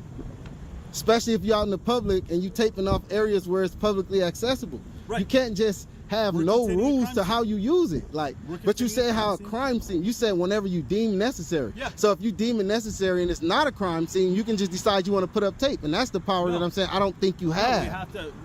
That's what I'm asking for. You said whenever you deem necessary at first. Now you're saying if it's a crime scene, right? Yes. Which goes back to my issue. If that was a crime scene over there, it should have been taped off for the public not to be able to flow through it like that. The deputies can stand there because we don't want to waste the tape if we don't have to. We don't want to waste county resources and county funds if we don't have to. So if it's a small crime scene like that and the deputies can stand there and contain it without tape, then why put up tape? Then if it's a small crime scene and they can contain it just standing there, a citizen should be able to walk past and just be guided. Walk around, not through. Which I was trying to do. I literally went around to the outside of the curve like this. They approached me for that. If they have the whole thing contained. They was on the curve way on this side. It doesn't matter. What if there's evidence on the ground that we need to It wasn't though. If it wasn't, that? and if it was, that's what you guys would be being sloppy on. You should have been contained. But it wasn't. You don't have to put up tape. But it wasn't. That's what I'm saying. What if they didn't have time to put up tape? I doubt that. As many people as it was 5 people surrounding me doing nothing. They could have had tape up. Well, actually 6. And became 8. But we didn't feel the need to put up tape. So that's what I'm saying. No, so that's what I'm saying. So if there's not tape up, go ahead. Waste the county funds. No. What I'm saying is, no. Listen, what I'm saying, if you didn't deem it necessary for tape to go up, and it was such a small scene, a citizen should be able to be guided past either way. But they ganged up on me and tried to push me out the way when I was already avoiding everything going on outside. What are we trying to accomplish here? We're just going around. I'm trying to figure out why that happened. Should it have happened? Crime scene, and so you have to go around, okay? Just that like that, huh? Yes. I was going around though, so that's what I'm trying to see. Why did I get surrounded when I'm going around? Then they won't let you through. You have to walk around. But the thing is, I already made it through the first time. Was standing on one end, taping. Nobody had a problem. When I tried to come back through, it was an issue. So now you're just walking through just for fun? Because it's not just for fun. I'm gathering content. Why did you walk through and then come in? I'm gathering content. It's not just for fun. This is media. I'm not just doing it for fun. I'm gathering content. So if I'm able to walk one way without getting impeded or molested, why shouldn't I be able to walk the other way? And then once I do decide to come back the other way, why is it an issue? Coming into the crime scene filming content like that, we push you back. But they didn't do that initially. They only did that when I decided to go back the opposite way. That's what I'm trying to figure out. Why was that an issue and not the initial thing I did in the first place when I walked past them and literally stood at the front of the cruiser? I can tell you why they let you through the first time and why they didn't let you through the second time, all right? Just like that? I wasn't here. Do you want to review the tape? Was I here? I'm actually. Do you want to see what happened? Let me see it. All right, let me pause it. No, you know what? I'll send it to you. Do you have an email? I do. Can you give it to me? I'll send it to you. That way you can review it, and then whoever I need complaints on, you'll have their names, badge numbers, and everything in the video. Because I don't think that they did that right, and I'm not really sure about you and this tape stuff we talking about. So I'm gonna have to do some research. I won't say I'm for sure, but I'm definitely gonna look into it and see what I come out with. Because I've been lied to by many officers. And how you say your name again? Sergeant Kasich. All right. All right. I'll be in touch. Is this your email on here? That is my email on there. All right. Thanks for coming out and at least having a dialogue, and we'll figure it out. All right. All right. As the situation winds down, it's clear that moments like these highlight the need for a balance between public rights and law enforcement protocols. In this case, the lack of clear crime scene markings raised questions about how far law enforcement can go in restricting access. The real takeaway here is the importance of knowing your rights and the responsibility to ensure they are not infringed upon, especially when dealing with authority. Understanding the law isn't just about following it, it's also about ensuring it's applied correctly, and that's a lesson we must all take to heart. This need for clarity and balance becomes even more evident in a public building where the right to observe and document is tested in a tense confrontation. What begins as a routine First Amendment audit quickly escalates into a clash between personal freedoms and law enforcement, highlighting the limits of authority in restricting individuals' rights to record in public spaces. In a public building where citizens have a right to observe and document, a routine First Amendment audit quickly spirals into a confrontation. What begins as peaceful filming becomes a tense exchange with law enforcement and staff who feel threatened by the presence of cameras. As emotions escalate, the question arises: how far can law enforcement and public employees go in restricting the rights of individuals simply recording in a public space? Let's break down this intense encounter and examine the clash between personal freedoms and authority. So can I speak to your supervisor? Because Why do you need a supervisor? honestly, ma'am, they called for some camera guys, and we just literally saw you with your siren speeding through the whole town. Right, but you don't get to dictate how I respond to. Well, I mean, you should know that. You should have just told them that it's. What are they doing? You should investigate. You see, this is not a pub. This is a public place. We are not in a private property. Right, as long as we don't interfere. Any type of law enforcement act with someone like that. What do you mean, law enforcement act? Right, but you're trying to school me on my job, and I responded to a call for service where you're not even identifying yourself for them. Well, I mean, don't we have the Fourth Amendment? I haven't broken the law. That's what I'm saying. We're here working. These videos are being taxed, Okay, so and that's we have the fine, right but to be here. They asked you to identify yourself, and you didn't. That's because we rather choose not to, man. We don't have to discuss our day. We nicely told them we're working. Can't film over other people's But yes, we can. shoulders We're when not. They have credentials. We're not here. Don't fucking talk over. Excuse me. You need to get your supervisor Okay, here now. Excuse me. I'm trying to have a conversation. You're with you, and escalating. you You're are not even escalating. having a regular You're conversation. escalating. You're standing here and speaking This over lady me. is. I don't understand what's going on. Come here and tell me what's going on. Sure. So we're working on a news story, right, sir? We're more than nice people. You're working on a new what? We're working on a news story. We have millions of people that tune into our platform, okay? We may not look like the average camera person, I guess, but we walked in there. We have the right to work in there. We're not trying to interfere with the business whatsoever. So we're just working on a video, brother. And the lady in there, they all went wild because they didn't want to be filmed. So this is the planning department. What do you guys We go do to the for planning department all over the nation. This is not For what? for news purposes. We have millions of people that watch our videos, sir. What's your news story you're covering here? We're trying to see how respectful they are in covering the service. That's it. And What then service obviously, do you need from them? well, we usually go and ask for public records and stuff. We're waiting our turn. Okay, what public records can I help you get today? Well, I want to know about filming in the lobby, first of all, since that's a problem. We have the right. There's no policy that says that we can't film in the lobby. This lady just cursed me out for no reason. I apologize for that. I'll talk to her about that. I'm her supervisor. He's her supervisor. So we'll talk about that. So The you question do is, agree? What can I help you get from the planning department today? Well, can you get them to respect our right to video record, because that's all we want. We're not here to interfere, brother. Okay. So we just need a few minutes working in there in our You wanna video. just go in and film the lobby? Film the lobby for like 10 minutes and that's it. We'll be out. Like, I don't understand what's the problem. The police never was needed here, you know? And we're more than nice. We haven't said foul language. We haven't been rude. I have everything on video. So this is not like a public place. Statute 203-119. You should probably look that up. That's 203-200. 203-119. 200 trespassing. He's talking about 203. But we don't we need to break the law in order to be trespassed? You're violating Nevada Revised Statute 203.119. What is that? Hey, do you guys want to be educated? I'm talking to him. And I'm talking to you. Is he your superior? No. No. So listen, if you guys want to come in here and act like you're going to educate us, I'm going to educate you real quick. Under NRS 203-119, you cannot come in here and create a disturbance. That we never did. Cool. They're saying that you're filming over people and looking at Well, that's what they're saying. Shut up. Excuse me? You need to calm Do down. you want me to say it again? You don't need to speak to us like that. I'm explaining to you that you're violating That's the rude. law and That is doing rude. this. You're interrupting him. I'm explaining to We're you not that his property. He's telling you you're breaking the law and you're I'm interrupting him. explaining to you that you're breaking the law under a specific NRS. We never broke the law. That's If what I'm you saying. wanna Yes, you did. He's trying to explain it. If you be quiet, There has to be a law. it's not broken. trespassing.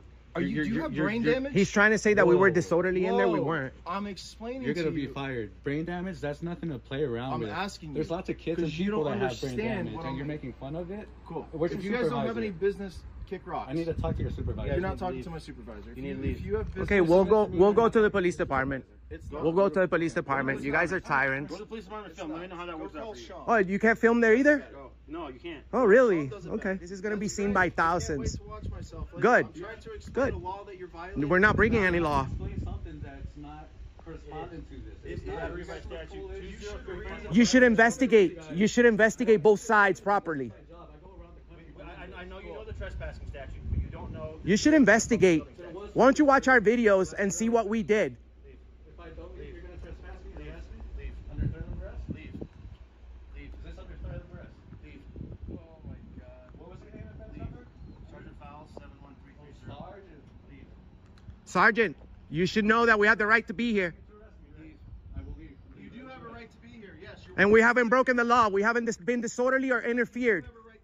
I'll gladly leave because I just got what I wanted. Thank you. I just got what I wanted. I don't need to go to jail over people who don't know about our rights. Okay. Have a good day. Thank you. Yep. We'll see how this works out when we put a blondie on the thumbnail.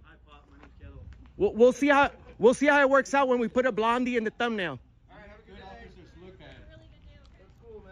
Puts all the citizens in danger, speeding through the town over guys with cameras. You guys are losers. Use 13 and use 8. You're gonna be on the news. Cool.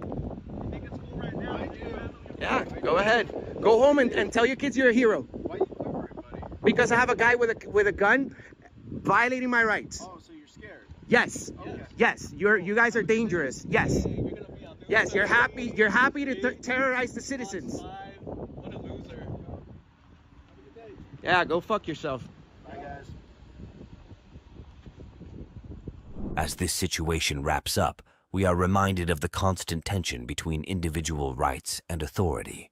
The law is clear citizens have the right to film in public spaces, yet too often those in positions of power misinterpret or ignore these rights, escalating peaceful encounters into unnecessary conflicts.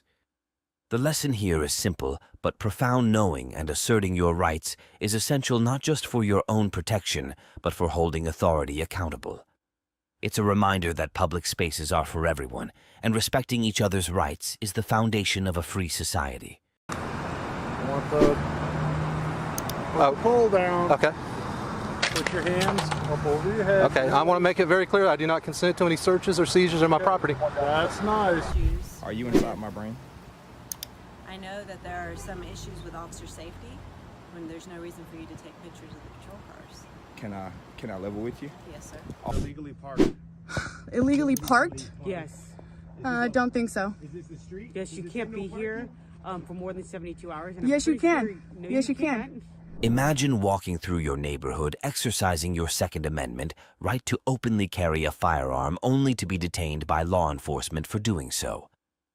In Jacksonville, Florida, this individual's peaceful display of his right to open carry quickly spirals into a tense encounter with police. Accused of suspicion and forced into a situation that seems to challenge his very freedoms, he finds himself detained, cuffed, and disarmed.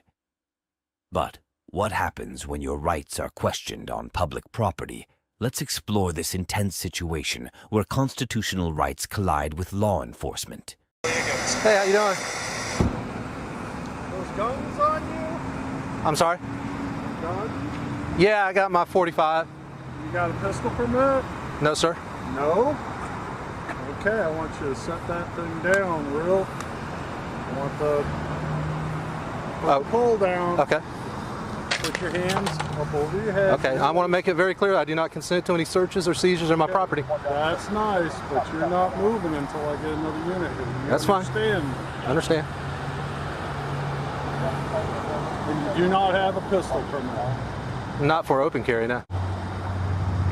I'm fishing and open carrying. At this point, you're detained until I determine what's going on here. Do you understand that? I understand. All right.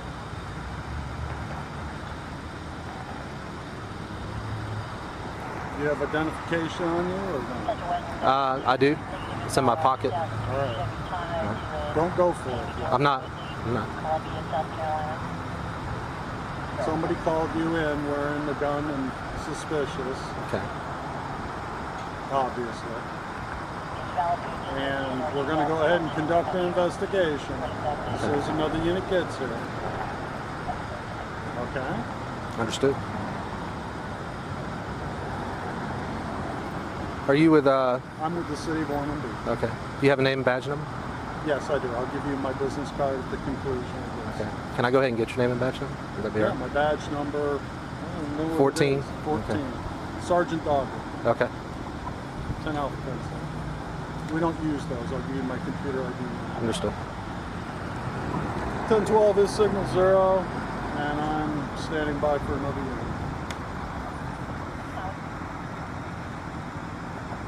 Do you live in the area? I'm not answering any questions.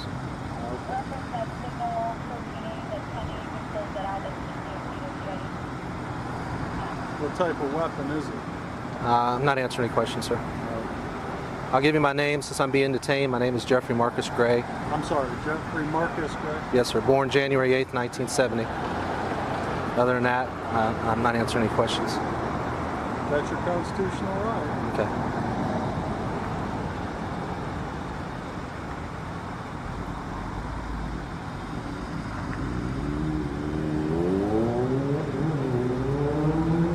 Is your ID through the state of Florida?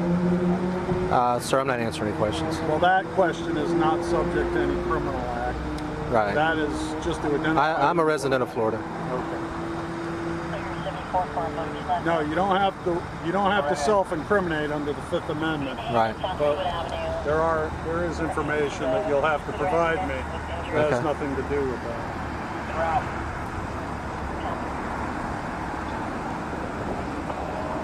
I'm just gonna. Can I just adjust this camera strap because it's kind of pulling on my neck? You don't take your hands off your head. Okay.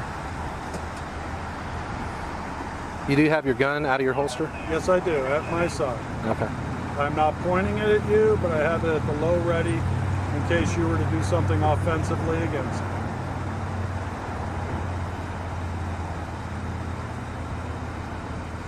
Understand, I do not consent to any searches or seizures of my property. Okay, well, until we get this taken care of, I'm going to remove this from you, sir. Do you have any other firearms or weapons on you that we need to be concerned about? I have one that's in a concealed weapon. One at? It's in my right side and inside the waistband holster. Okay. He's got one on I do his not. waistband there? I do not consent to any searches or seizures of my property. They are locked and cocked. Be careful. Do you have any other weapons that we need to be aware of? I have 2 magazines in my left pocket. Other than that, there's no weapons. Left pocket? Cargo pocket? Yes, sir. Any knives or anything that's gonna stick me? Regular pocket.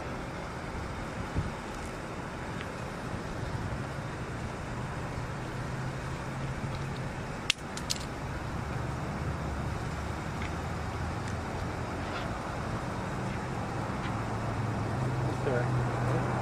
At this point, we're going to place you in handcuffs.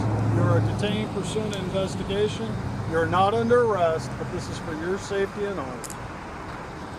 Do you understand that? I do understand.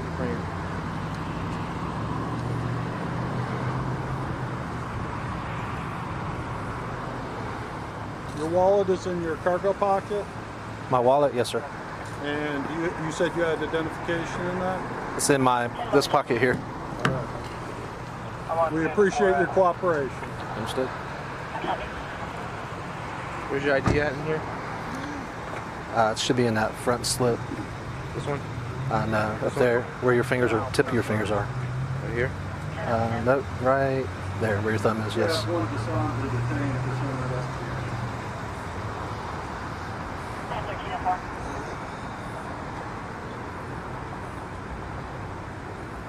Officer Evans, would you read him his constitutional rights before we proceed any further? He's already invoked, but I want him to be aware of what his constitutional rights are.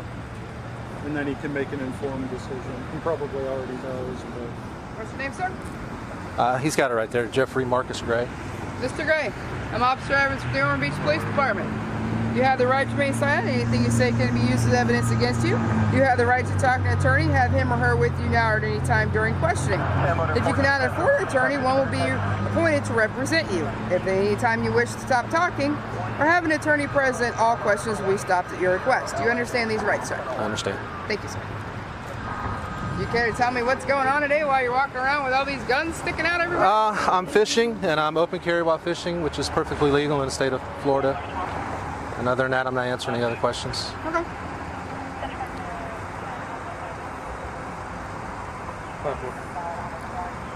You guys check out Florida Statute 790.25.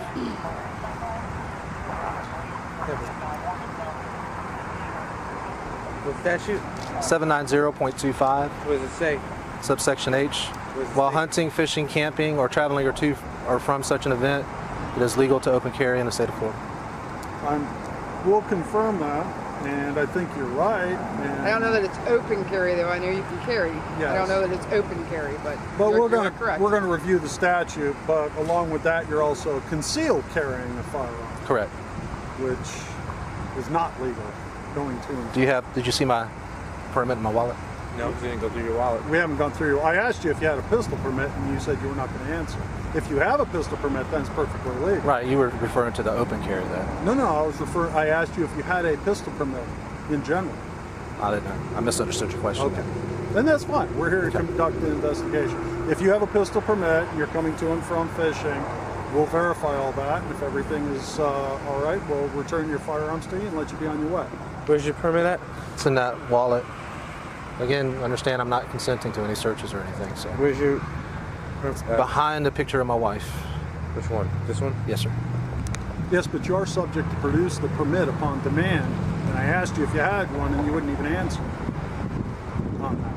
Is that not correct? I said I do not have an open carry permit. I asked you if you had a pistol permit. I didn't ask about open.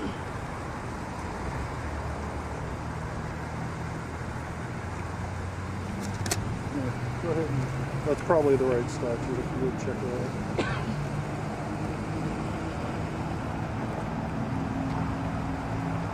And you do understand that we have the right, as police officers, detaining you to relieve you of your firearms until we conclude the stop. I disagree with that. Like I said, for our safety. I'm not answering that. Okay, well, that's Other than that, I disagree. That's fine. I mean, it's America. You have the right to agree and disagree. Right.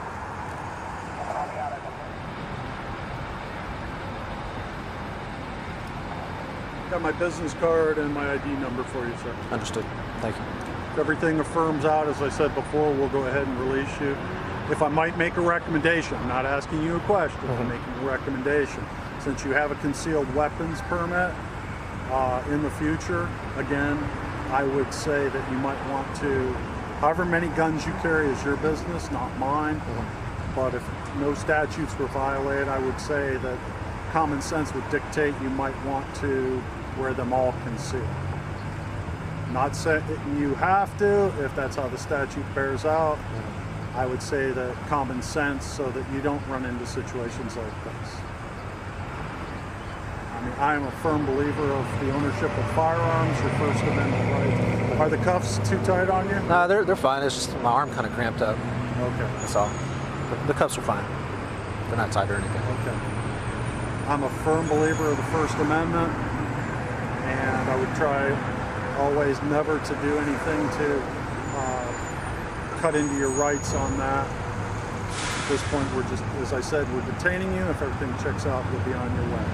I myself wear my firearm off duty, and we're required by policy to have a jacket or something over it.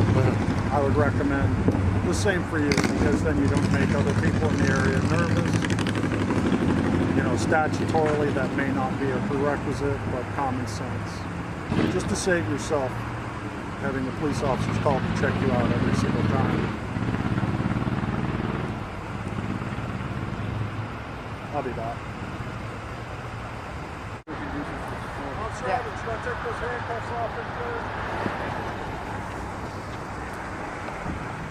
Hey, Sergeant, if you would, you return my firearm? We are about to. Can you just put it in my car for me? I don't want to have it in my hand or anything. We would like to do it that way, too. Okay.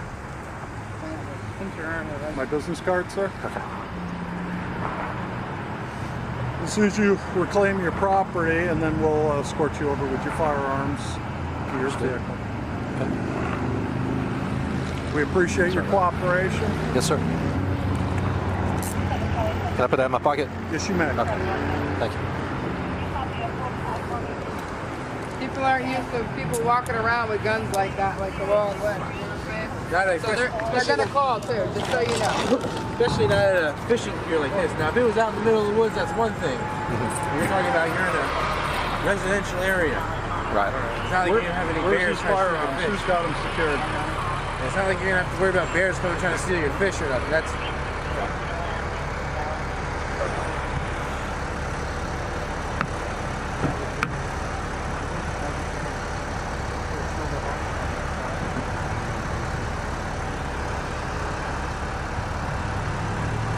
Do you mind if do you have a business card? They are loaded. I mean, they have one in the chamber, so. We treat all weapons as if they're loaded. Okay. Just right over here.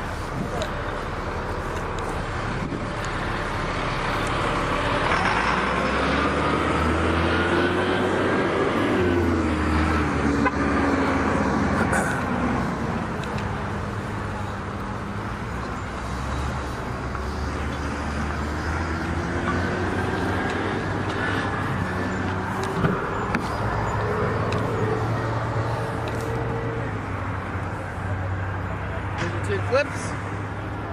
Okay. Flips. Thank you. Nothing's been uncased or tampered with. Understood. Okay. Have a good one. You have a better day, sir. Thank you. I like them. Well, no, you're full of baloney with that. So, I like them. That's why I'm taking do you have it. any ID? I do, but I'm not showing it. I'm sorry. Why are you not showing it? Because it's my right to my privacy, man. Well, why are you taking pictures of our patrol? Because I like the patrol cars. What's your name, Miss Fowler? I'm Sergeant Fowler. Sergeant, I'm sorry. Excuse me. Yes, I didn't sir. mean any disrespect. Sergeant Fowler. I like the cars. That's all. Well, and I know that's not true. There are some issues. Are you inside with- my brain? I know that there are some issues with officer safety when there's no reason for you to take pictures of the patrol cars. Can I level with you? Yes, sir. Officer safety doesn't trump the Constitution. The Constitution says I can do this. You are correct. Yes, ma'am. You are correct. On Thank that. you. If I need help, I know where the front door is. I'll go in and extra help. Thank you, though. Is this your vehicle here? Yes, sir. It's a nice vehicle, man. 26223. That's interesting. And all these vehicles parked down the hill, are they still in use? They are? Okay.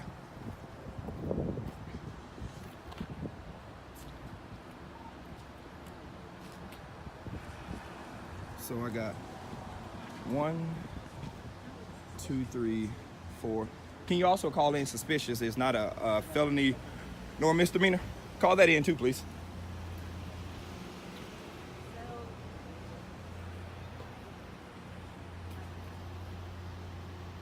So can you tell me why? Besides the fact that you just like taking pictures? I'm a journalist, ma'am. I'm a journalist. And I don't have any press credentials because the state doesn't issue them. I can make them myself, which doesn't make them legal or valid. I'm a journalist. That's what I do. I go around, I travel, take pictures of federal and government buildings, police to police, and make sure y'all aren't doing anything y'all aren't supposed to do. That's all. And is there any reason, are you going to post this on Facebook or anything like that? Oh, Is it to everywhere. harm law enforcement at all or anything like that? No. I don't wish harm upon anybody. Not at all. Well, that's our main concern is we just want to make sure that we're safe and that you're safe. Oh yeah, absolutely. Yeah, I don't mean any harm, any ill will, any ill intent. I just go around taking pictures. That's all I do. Take pictures, take videos, post them on my blog, Facebook, just stuff like that. That's all I do. Is there any interest? Like, are you trying to figure out if we're not using funds properly, if we have too many vehicles? Oh no. I mean, I would like to know where my tax dollars are going, but I mean, other than that, I don't.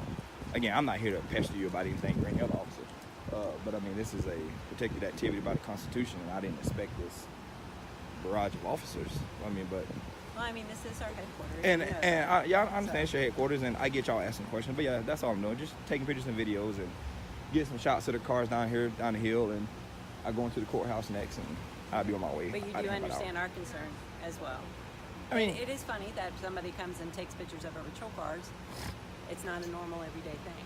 It's not. I mean, but again, I mean, it's completely legal at the end of the day, and that's just just all I'm doing. You're correct. And that's all. Just a honest conversation is all I'm asking. I understand. And again, I respect that because a lot of officers they try to impede on this right, and they throw that suspicion word out, and they try to stop you from doing it just because they personally don't like it. But like I tell them, America's ran off the law of the land and not personal feelings. And personal feelings are subjective to change. So you can't tell me that I can't do this just because you personally don't like it. And that's kind of my breaking point with police officers. They try to put their personal feelings above my constitutional rights, and I just don't agree to it. But outside of that, that's really all I'm doing. Okay. Just take pictures and videos. That's all. Okay. As long as you don't mean us any harm. Oh no, ma'am. Not at all. Not at all. Absolutely. Right. Not at all. Have a good day. Yes, ma'am. You as well. Thank you. Yes, ma'am.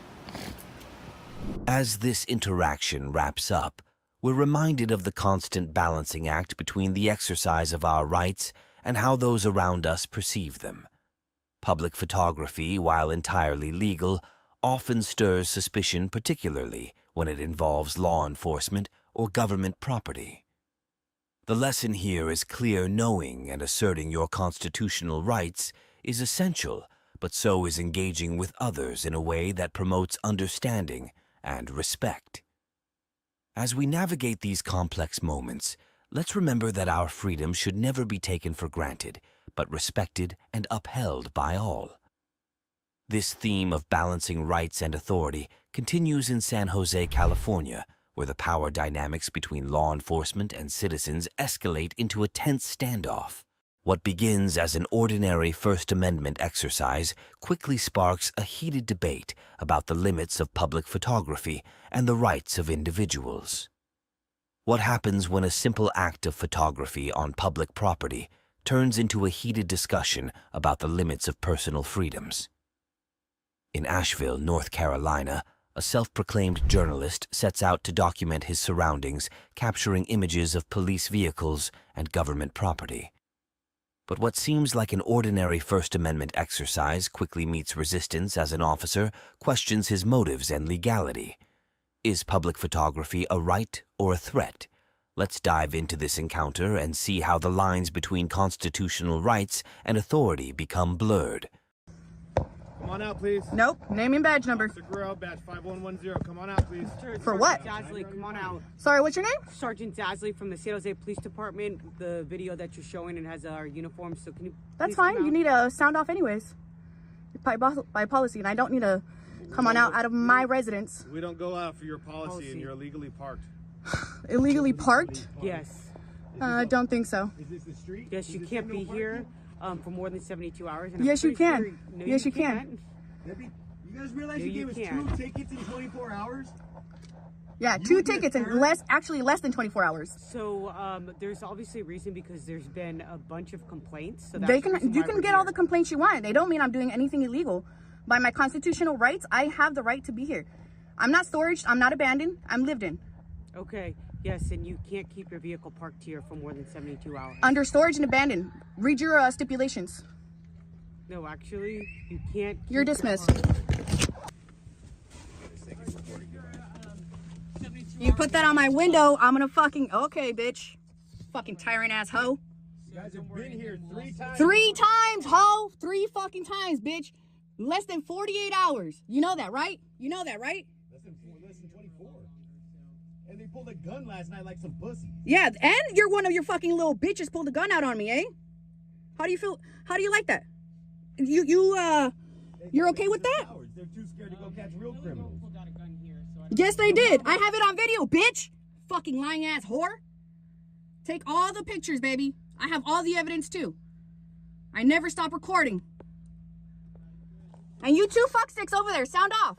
Names and badge numbers. Not the new 2 ones over here. Your mama, 3 citations in 24 hours. All those are getting dropped. I stopped recording at some point. What the fuck? To make sure to keep looking at that. I know. I'm sorry. It's just, I think it was at, I'll tell you in a minute. Probably the update. And they don't even have body cams on either. Of course they don't. Like, you already did your pictures. You already did the warning. What the fuck are you waiting for to leave? They're just writing their notes or ordinances. And she got 2 phones on her. Better not delete those pictures or videos, bitch. I'm a FOIA them. And if you delete them, that's against the law. Fuck you, bitch. I can do whatever the fuck I want inside my house. I don't gotta go outside. Dumb hoe. Fucking tyrants. You've already gotten 1 cop fired. I bet you get fucked around by all these little motherfuckers around you, huh? Gangbang, bitch. And you should be having your body cams on, you dumb motherfuckers.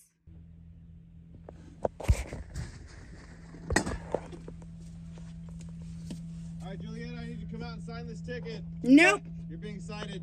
Put it on the Go floor. ahead and put it on the windshield. Being cited for storing a vehicle on the street. The third one in less than 48 hours? Love it. 11.36. Love it. And a vehicle parked or left standing for more than 72 hours. Left standing like it was turned on? He's a fucking It's idiot. going to be California Vehicle Code. Your mama. 22651. Your mama. Hey. I ain't signing shit. You can go ahead and put that on the windshield if you like, bitch. You got a court date. Nice. Fuck yeah. Love it. Thank you for that court day. I hope to see you there, bitch. August 1st in Morgan Hill. Morgan Hill? I'm not from Morgan Hill. Well, that's where the court is. That don't make no fucking sense. It has to be San Jose, bitch. All right. Don't worry. Don't worry. I'm gonna put all the complaints on you, Guerrero. Okay. No problem. No problem. I hope you're at court. I hope you're at court, bitch. I hope to see every single one of you in court, bitch. Whorebag. Shut up, bitch. Shut up. Punk bitch tyrant. That's your name, ho. Neo-Nazis. Your mama. Hope you get run over.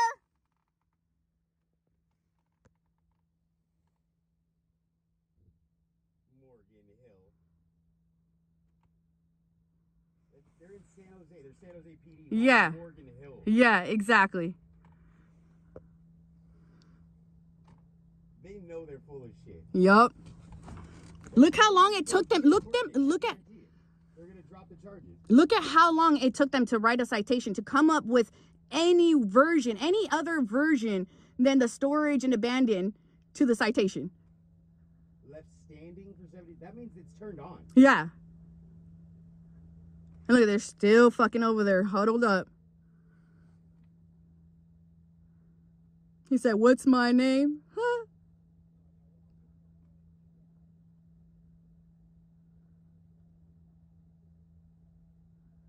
Yeah, those fools are fucking lame. They're jokes. That's why people kill them. They earned the fucking hate, man. Karma comes for them worst of all. There's a special place in hell for cops.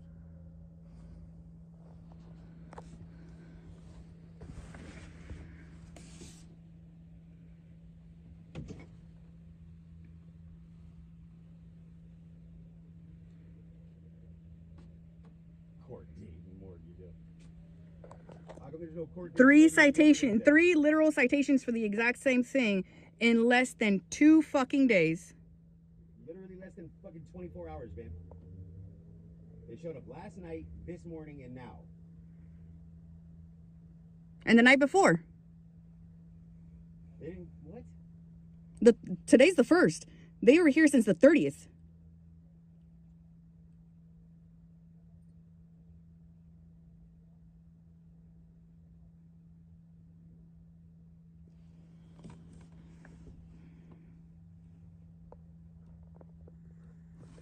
What's funny is it any of the ones that threatened, I'll see you in a few days, did they even come back? The sergeant did.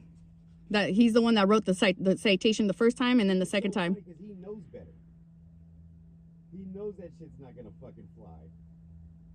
San Jose DPD, fucking, we're here parked in San Jose, and they're gonna try to set a court date for Morgan Hill. Mm-hmm. They can't even go to that jurisdiction. Kill yourselves.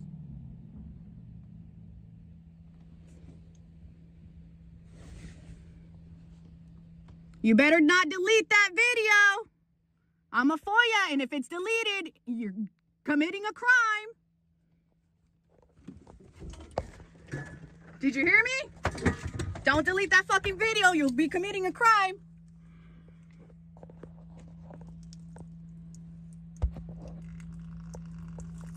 Oh, it made me spill my water.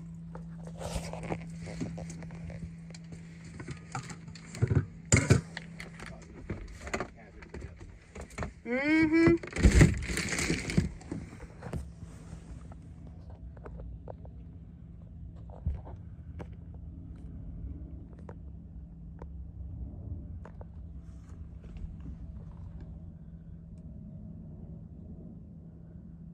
They're like attack dogs for carrying. Dude.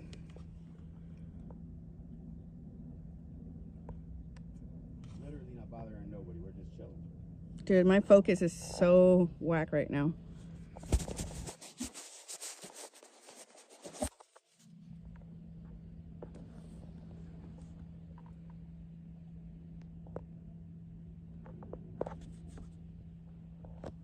He's trying to say, come on out and sign it. They really think we're stupid like everybody else. Why would we sign the ticket if you guys already put it on the windshield? Exactly. It's pretty stupid having the warning and then a citation. That doesn't even make any fucking sense.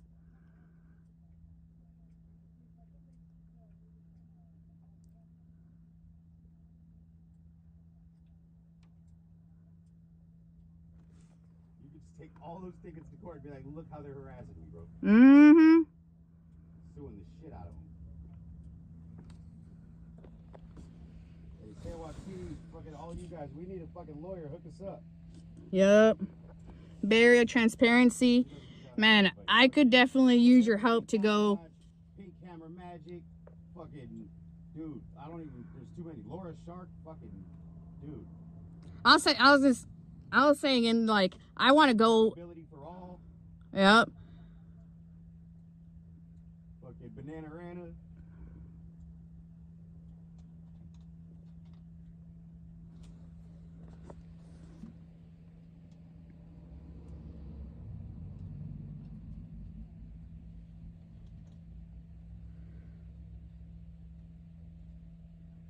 They're so pathetic. They're literally just chilling back here.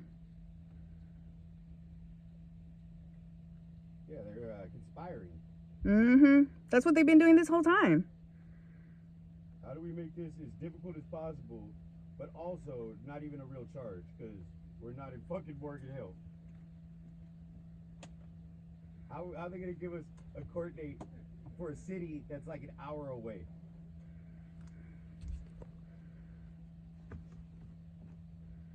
Fucking lames, yo. Tyrants. San Jose Police Department. Their finest tyrants. Yet again. Fucking Southside Division. If anybody wants to complain, feel free. I really need you guys to like help me out with this. Blow up San Jose Police Department. Call them up. In my previous video that I just uploaded earlier.